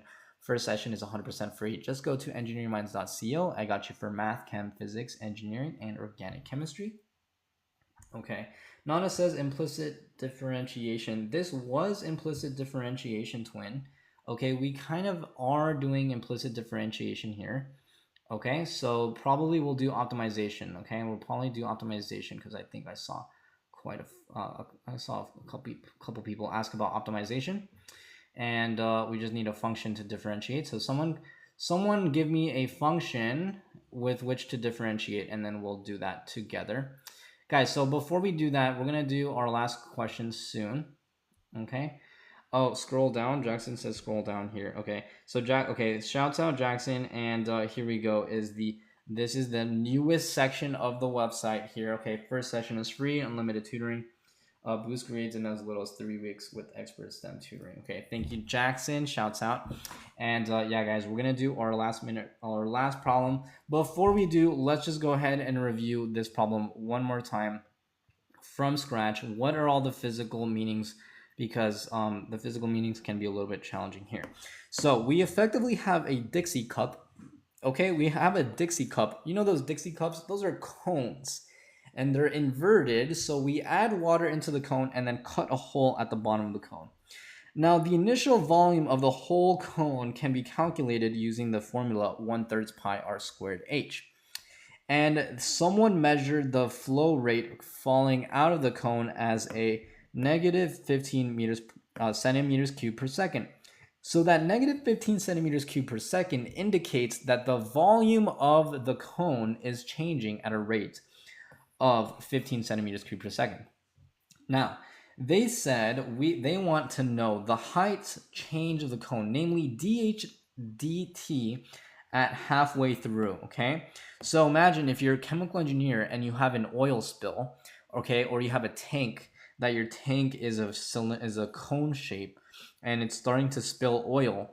You want to know how fast the oil is dripping out here. So what we did was use a geometry trick. Remember from geometry class, was called similar triangles, where we have our big triangle, which we know those values must be proportional to our unknown triangle, r and h. Okay, so now what we're going to do is h over 20, r over 8, and set those equal to each other. This section right over here is implicit differentiation. So I backplug that into my volume. And again, if you miss any part of this, I'm going to post this on my YouTube channel tonight so you can rewatch the whole thing. Now, this part is implicit differentiation here. Implicit differentiation. So we differentiated both sides with respect to time.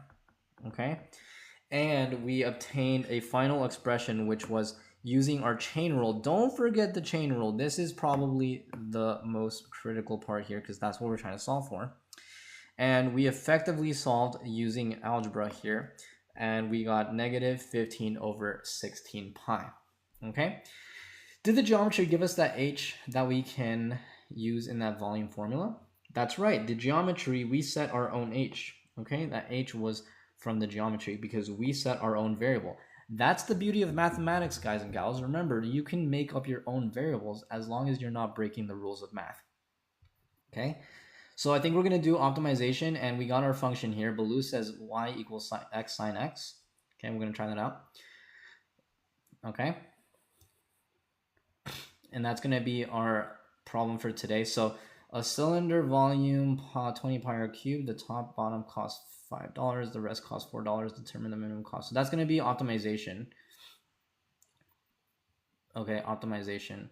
Oh wait, I was thinking, okay, optimization. Oh guys, okay guys, we're gonna do vote. We're gonna do one more problem for today. Okay, I'm glad you get it now. You're asking some really good questions. We're gonna do one more. We're gonna do one more topic for today. We're gonna do either optimization word problems, okay, or optimization like graphs, like first derivative test optimization, because this is both, they're both optimization. Okay, but do you mean the word, do you guys mean the word problems, or do you mean the test? Okay, because they're both optimizations. So at the end of the day, you're doing the same thing. So we're gonna do our last vote for today, and then we gotta end it here for today. And here we go. So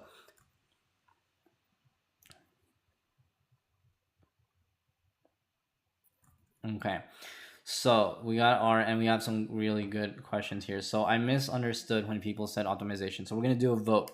If you want to do word problem optimization, go ahead and comment. Go ahead and vote for happy face emoji. And if you want to do first derivative test optimization, go vote for that crying emoji. 60 seconds on the clock starting now. Make sure you vote on the top left-hand side of your screen, or your vote will not get counted. And again, guys, this will be the last problem for today, but don't worry, I will be back tomorrow to answer your STEM questions. Okay, so we got 5 votes for happy face. So you guys actually meant the word problems. We got 1 vote for the first derivative test here. Okay, so I'm gonna go ahead and write that down here, and I think it seems like that's gonna be the winner, so I'm gonna get a head start on that here. Cylinder volume is 20 pi r cubed, okay, and the top and the bottom cost $5. The top and the bottom cost $5. The top and the bottom cost $5. Cylinder, okay, cylinder, got it. Cylinder volume. So this top costs $5. Okay, and then this is also $5. Guys, and if you want to do engineering, optimization is a key step. Okay, voting is over. We got 7 results for the optimization word problems. So optimization is a super important aspect of engineering and computer science, because it's one thing to solve the problem, okay? So the scientists solve the problem, but us as engineers, our job is to optimize the problem. So it doesn't matter if we make if we discover the cure for cancer, if we can't optimize how to distribute that, okay? So we're going to optimize costs, we're going to optimize packaging material, we're going to optimize, okay? So that's why optimization is important. And the rest costs $4. So the rest costs $4. Okay, the rest costs $4 here. Okay. So let's see. And so again, I've never done this before, so we got to lock in for this chat. We got to lock in for this. A cylinder volume 20 pi r cubed. The top and the bottom cost $5, and the rest costs $4. Determine the minimum cost. Okay, so I'm assuming we're gonna get the minimum equation here. Okay, so here's how to do optimization problems, guys. And again, this is something I go over with all my clients who are taking calculus. So if you need tutoring, just sign up for a consultation call, link in bio. Okay, so this is how to do optimization. We effectively need 2 equations. We effectively need to do 2 equations. Okay, so the first equation is going to be your, wait, is that all it says? Is that all it says, Air? Is there another sentence in there? Okay, is there another sentence in there? So the first equation is going to be your optimization function. Optimization function. And then the second equation you need is going to be your constraint equation. Okay, so your constraint equation is going to tell you what are our variables that we're constrained by. Okay, so probably it's got to say something like that. It's got to say something like that.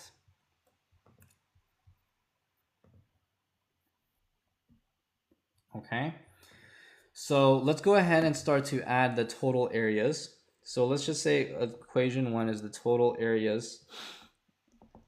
Okay, just like Nana says here, the total areas are going to be here. What are the areas of a cylinder? Okay, we have the area of a circle. We have the area of a circle plus the area of the cylinder itself. So the area of the cross, so the top area and the cross-sectional area here, okay? The top area and the cross-sectional area. So what are going to be these equations here? So I'm going to call this equation 1. That's going to be the total area here. And I believe that we need to get related rates. Okay? Yes, all the tutoring information is on the link in bio. And so that's going to be my total that's going to be my total area here. So I'm going to do basically 2 times pi r squared. Okay, 2 times pi r squared. And then plus that's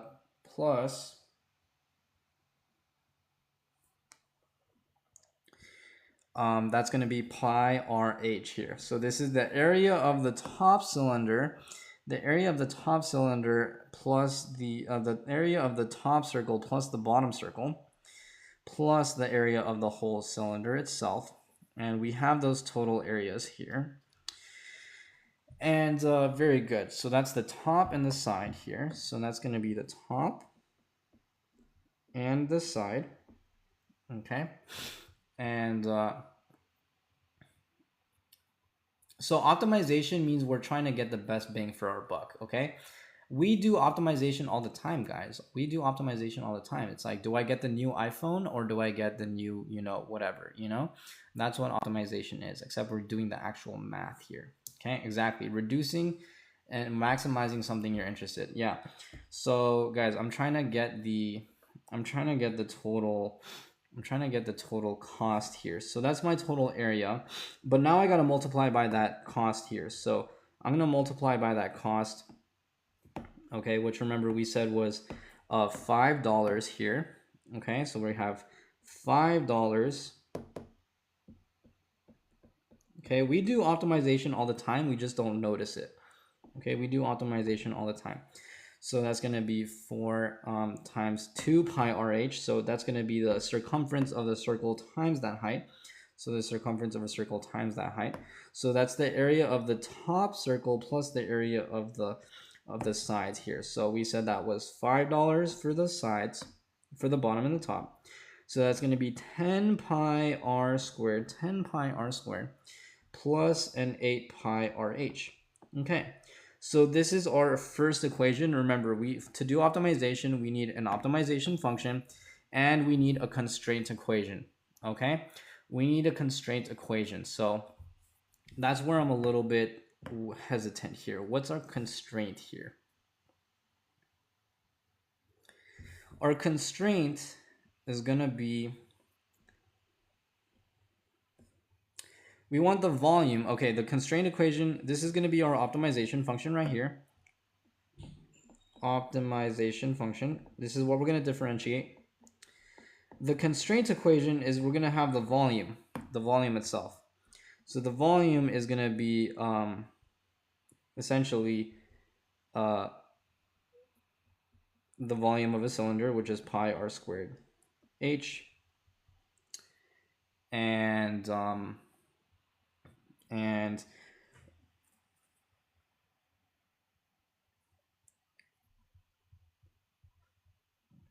this is going to be the total cost here.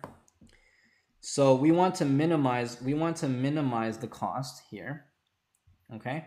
Are you using Lagrange? Ooh, that would be fun. We can use Lagrange to solve this, which is a little bit more advanced. But no, we're using calculus 1 logic to solve this. Okay. Exactly. We have to find the critical points here. Okay. Guys, I'm thinking out loud here. I'm thinking about the constraint equation. So help me out here, because I'm thinking, what's our constraint equation? It's basically the height. It's basically going to be the height So it's going to be 10 pi RH here. 10 pi r squared plus 8 pi RH. And then I also have, let's see here, of h is pi 20 pi times r cubed. Use the good old Lagrange. We can do Lagrange multipliers too. 20 pi r cubed, and that's gonna be my h. Okay, so basically my volume is the area times the height, which is pi r squared h, which is equal to my 20 pi r cubed.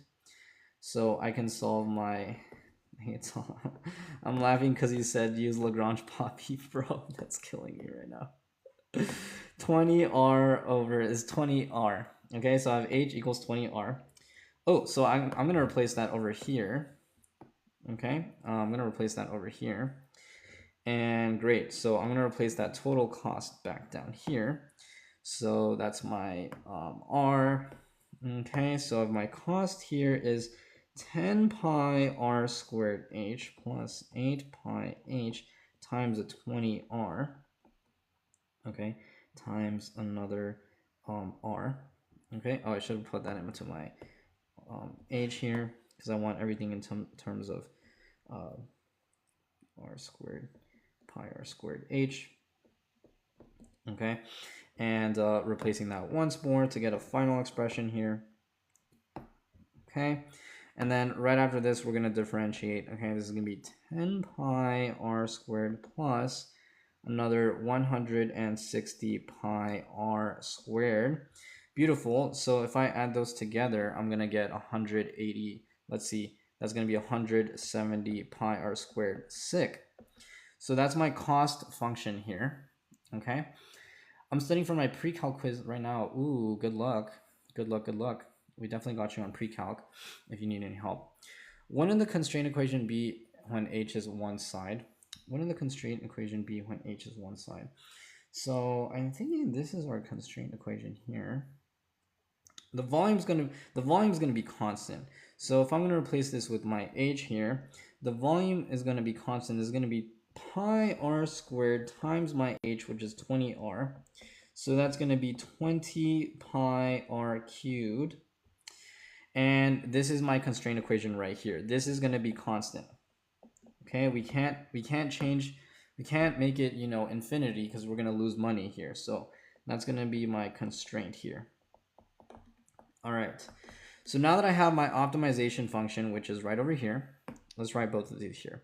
I have my optimization function, which is my cost,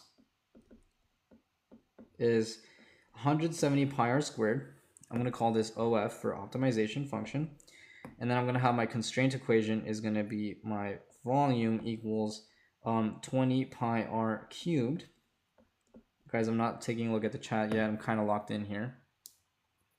Okay. And we're gonna do basically let's see here, we're gonna do, this is gonna be my constraint equation. Okay,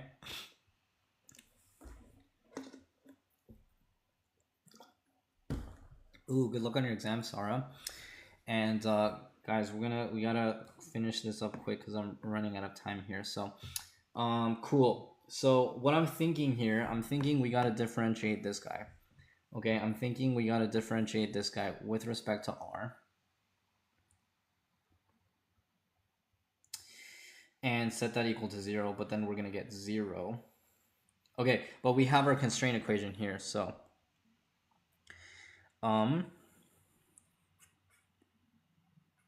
okay, so if we can relate, again, this is gonna be equal to a constant v. So if we can relate these two equations together, then what we're gonna do is basically solve for that example here. Okay. Maybe let's change that OF to, maybe let's change that to opt func. Okay, optimization function. There we go. You guys are killing me today. You guys are okay, that's fine. So we have our constraint equation here. So how do we solve this here? How do we solve this here? Okay, how do we solve this?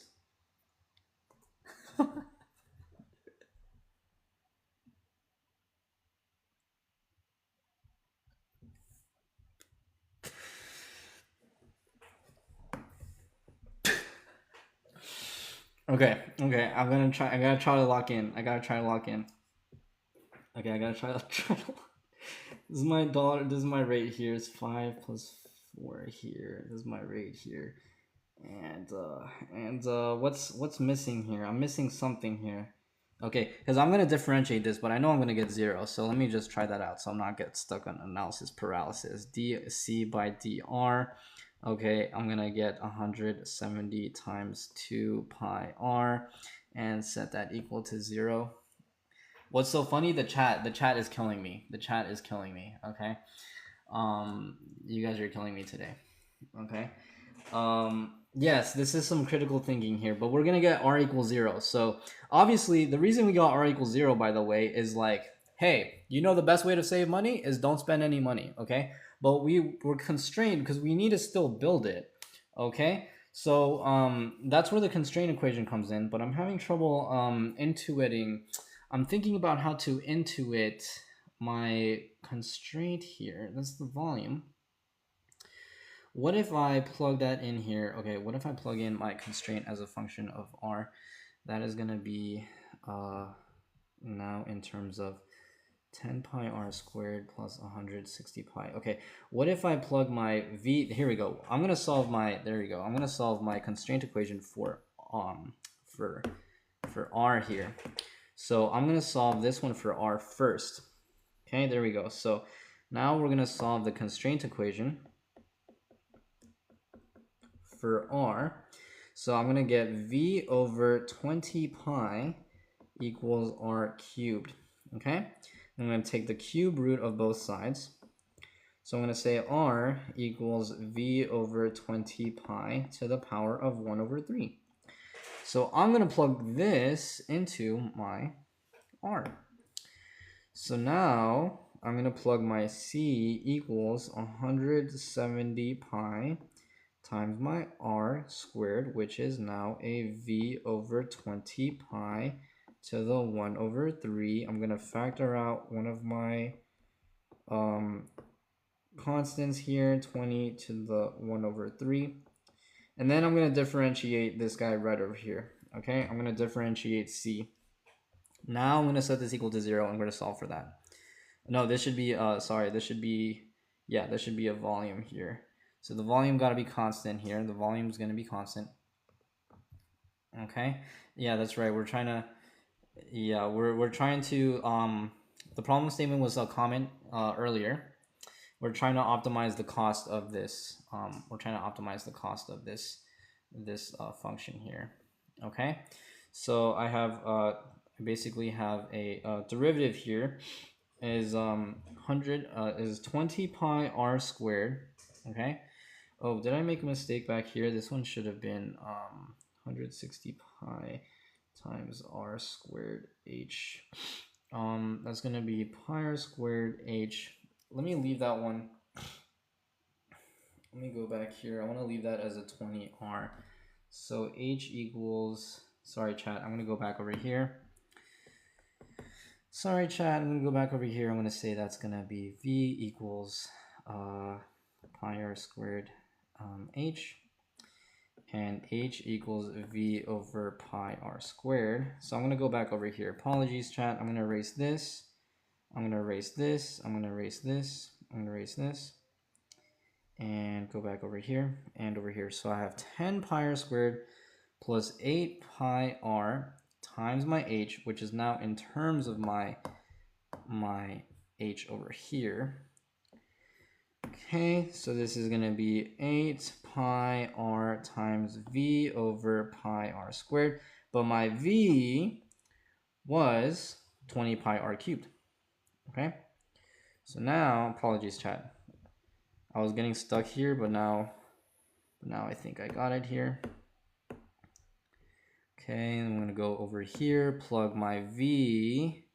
So now I'm going to have c equals 10 pi r squared plus 8 pi r, okay, over r squared. That's going to be 10 pi, 8 pi, 8 pi over r. Okay, cancel out one of my pi's as well. So cancel out 8 over r times another pi, 20 pi r cubed. Okay, no, that's still what I got. So now that's still going to be 160 pi. No, that's what I had before. Chat, I'm getting kind of cooked again. I'm getting kind of cooked here. Let's go back real quick. Let's go back here.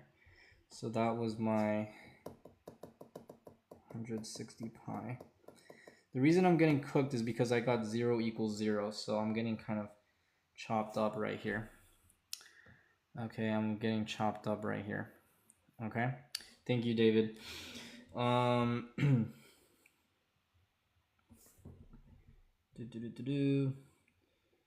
I'm getting 0 equals 0 chat, so that doesn't make sense. That doesn't make sense.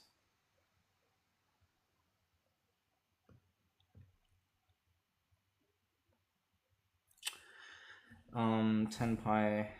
So I made a mistake. I just can't find the mistake. Is it here? Is it here? Okay, I got 10 pi 160 pi r squared. What did I do here? This is a pi r h. That's fine. H is v over pi r squared. H is v over pi r squared. V over pi r squared. My v equals 20 pi r cubed.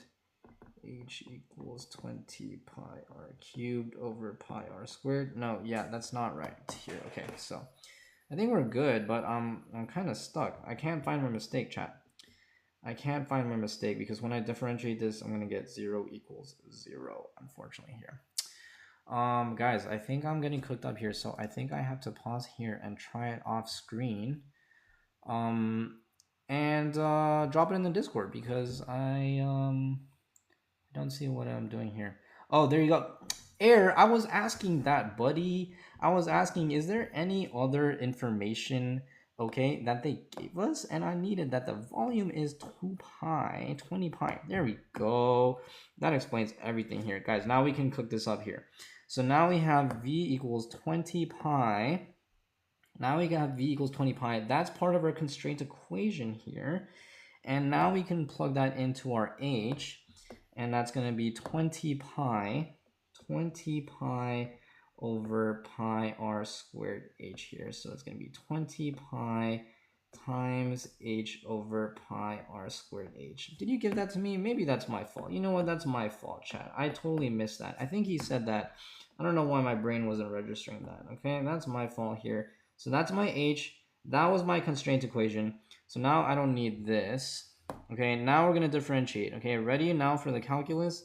All that was just building up the equation. So let's do a recap because I was getting cooked up because I wasn't missing my v here. V equals 20 pi and h equals v equals ah. So using my 20 pi equals 20 over r. And now I'm going to plug this h down over here again. So now we're going to replace my optimization function. And we're ready to differentiate here. So that's going to be plus 8 pi, okay, 8 pi r times 20 over r. This should have been 2 r squared. This should be r squared 2 pi rh, 2 pi rh, which my h was 20 over r. So that's going to be r squared here down over here. It's going to be r squared. I should not have deleted that. It's r squared. Okay, so we cancel out one of these r's. We're going to get, at the end of the day, we're going to get 160 pi over r. So here's our final optimization function. So we're almost done. Okay, we're almost done. And then we're going to go ahead and take the derivative here. Okay, so this is our optimization function here. Okay, now we're going to go ahead and take the derivative over here. okay, because this is our optimization function. So now we're going to differentiate, chat. So now you guys can help me out with this part. Okay, so hopefully everyone understands here. This is how we obtain, this is how we derive this problem here. This is how we derive this equation.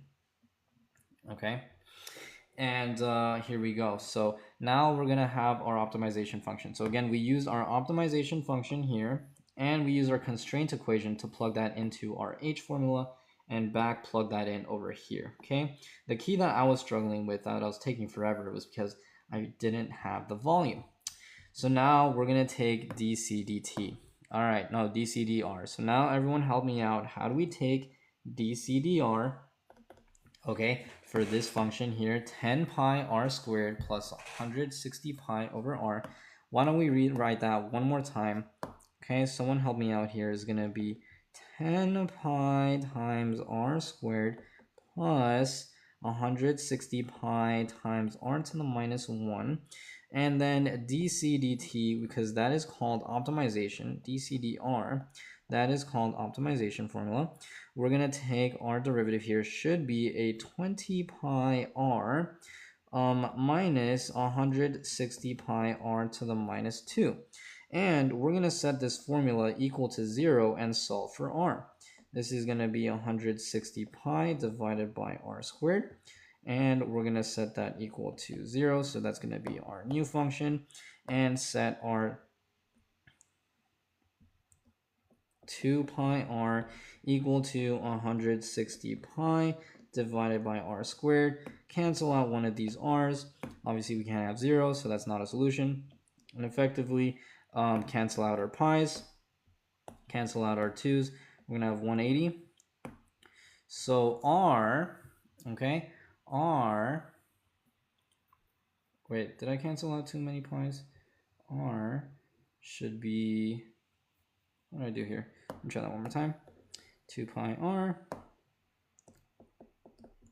equals 160 pi divided by r squared. Cancel out an r, cancel out a pi. So I got r equals 80. I got r equals 80, but that seems really big here. Here, seems really big here. R equals, oh, this is going to be cubed here. Oh, this should be cubed. Hold on, chat. Hold on a second. Hold on a second. Hold on a second. One more time. One more time. Okay, getting cooked up here today. 160 pi over r squared. This should be a 2 pi r cubed equals 160 pi. Now I can cancel out this pi. And this pi is going to be 80. Okay, so r cubed is going to be the cube root of 80. Okay. No, cube root of 8. That should be, let's see here. 2 pi r cubed equals 160. That should have been 20. What happened to my 0? That should have been 20. And then this is going to be 8. Okay, so r cubed equals 8. So r equals 2. Okay, here we go. So we're finally done here. So the minimum cost here will give us r equals 2. Okay, couldn't we factor out 20 pi r squared? Yes, you can. Okay, 20 pi r. Thank you. No, I know. I appreciate you guys. Okay, and this is r equals 2, and then h equals now we can plug that in. Okay, h equals 20 over r squared. H equals 20 over r squared equals 20 over 2 squared, which is a 20 over 4, which is a 5. So now we can solve for our volume, which is pi r squared h, which is pi times 2 squared times h, which is a 4 times 5, so we got 20 pi. And that's our final answer. All we have to do now is calculate the total cost. Okay, that's going to be the total cost, is that volume. So I'm going to go back to my optimization function, which remember was 20 pi r squared plus 160 pi over r in dollars. So that was 10 pi r squared. Okay, so in other words, we want to make a cylinder with a radius of 2 and a height of 5. Radius of 2 and a height of 5. And then we're about to calculate how much that costs, chat. Yay, here we go. 10 pi r squared plus 160 pi over r. And then guys, I'm working to have some courses on calc and physics and chem very soon. So now I'm going to plug in my r equals 2. So that's 2 squared plus 160 pi divided by r. And that should be, okay, that should be effectively a 40 pi. 40 pi plus our r was a 2 plus an 80 pi. So our final answer is 180, 120. 40 plus 80 is 120 pi dollars. Okay, 120 pi dollars. That's how much it's gonna cost. So that's about 300 and something. What's 120 times 3.14? So it's gonna cost my boy Air. Okay, shouts out Air for the problem here. It's gonna cost my boy Air $376. GG's. RIP to that cash. But that's gonna be the optimal problem here. There we go. Took us a minute to get there, but we kind of got a little bit cooked there, but thanks a lot for your patience here. What questions can I help clarify? This is how to do optimization functions.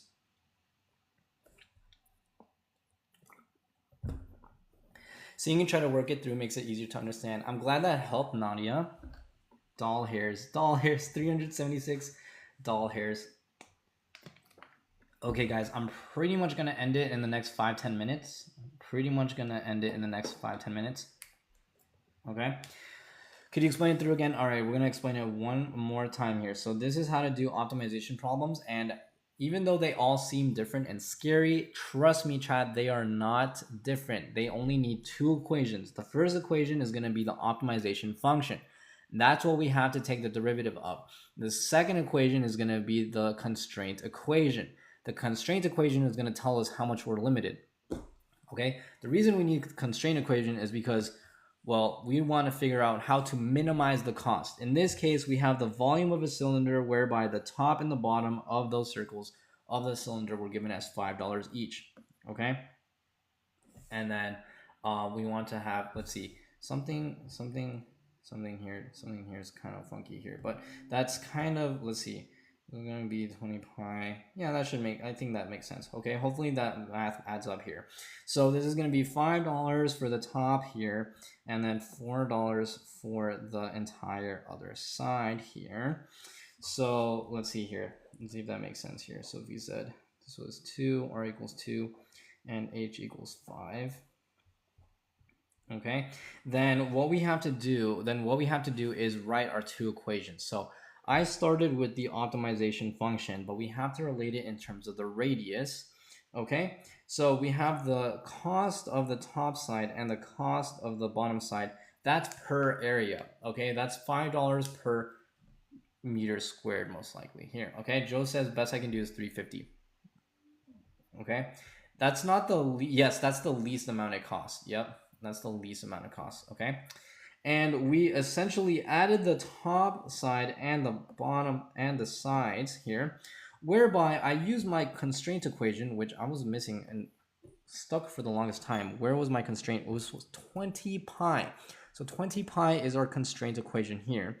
And relating the volume of a cylinder to its area is going to give us a new function, h equals 20 over r squared.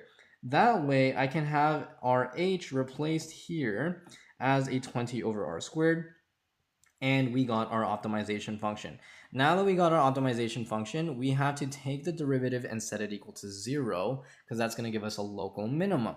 And doing that math, we got r equals 2, v equals 20 pi, and then plugging that back in, we got $376.80. Okay, so that was a fun problem here, guys. And yeah, hopefully that was helpful. Thanks a lot for your patience as I was working through that. Now you can just rewatch and skip to the end.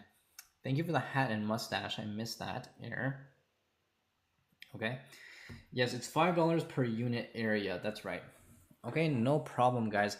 Pretty much gonna end it here. We'll be on for about 5, 10 more minutes. and just answer any more last minute questions. Guys, remember, you can join the Discord. It's 100% free. You can sign up for tutoring if you are cooked. I got you for chem, I got you for physics, I got you for calculus, math. Okay. I'm not gonna sketch it, but we're gonna go ahead and just plot it. So we got 10 pi r squared plus 160 pi over r. So let's plot that out. So what would that look like? So that's gonna be basically y as a function of x equals 10 pi, okay, r squared plus, okay, 160 pi over r, 160 pi over r, and that's gonna be our function here that we just, that's what we calculated here. Okay, so and as you can see, that's how you know we're correct, because if we go over here to this local minimum, which lives right over here, well, what do you know, that looks exactly like $376. Pretty neat here. Okay, so I could have cheated and just looked at the graph and just been like, you know what, solve it yourself. But we solved it, and now we see graphically, as you can see, this is approximately $377 right over there. Okay, awesome, guys. So yeah, this is really fun for me. I'm only out here Monday through Thursday, 6 o'clock PST, 9 o'clock EST. And yeah, guys, here's the sick website that I'm building out, trying to build a ton of courses for y'all. Okay, go to engineeringminds.co. That's where you can join the Discord for 100% free and book tutoring if you think you are cooked. Guys, let me know what topics I should do for the lives. I'm just going based on what most people want to go over. But what I'm working on next is going to be the Explore Resources tab here. This is, we're going to have dozens, if not hundreds of problems for all these topics here. So we're going to do math, physics, chemistry, engineering. Right now, I don't have anything for computer science and biology. So if you have any tips for computer science and biology, let me know. Okay, and yeah, guys, so like I said, that's my live stream schedule here. Let's see how we do. Here is the live stream schedule. So this is where you can get help, ask questions, and join the Discord. Okay, we also have an exclusive live only in the Discord here every Friday, and that's at 12 o'clock. Okay, Pacific. Joe says Laplace transforms or solving word problems, ODEs. Ooh, that's gonna be fun. That's gonna be fun. Okay, I want to definitely do some engineering problems. Laplace transformations is definitely a hard topic for sure. Guys, thanks so much for joining. Once again, my name is Dr. Andrew, PhD in chemical engineering. Believe it or not, when I was in STEM in high school and college, I was actually struggling a lot. So that's exactly why I'm out here, because I know what it's like to get cooked for exam season. Okay, I struggle a lot with general chemistry and calculus myself. So I know firsthand what it's like to be lost when you do these equations. So again, that's why I'm out here trying to help students lock in. Okay, and yeah, guys, now long story short, you know, I became really passionate about teaching. So now I love teaching and tutoring. So that's why I'm out here, to make STEM way more enjoyable. So again, all that good stuff that you can join and subscribe to my YouTube channel. Okay, my YouTube channel should be here as well. And there we go. So this is my YouTube channel that you can join in there. I have videos and live streams for calculus, chemistry, and physics. Good night. Good night. Thank you. Thank you. We're a little less cooked now. Exactly. Thank you, Joe. All right, guys. So pretty much going to end it here. Don't see too many more questions. So pretty much going to end it here. Once again, I will be back tomorrow at about 6 o'clock PST, 9 o'clock EST. Good luck on your exam, Sarah. Good luck, Sarah. And yeah, oh, physics 1, especially kinematics and energy or free body diagrams. Absolutely. Okay. Sounds like a good old plan. All right, my friends, I'm going to end it here, and I'll see you tomorrow. Peace out.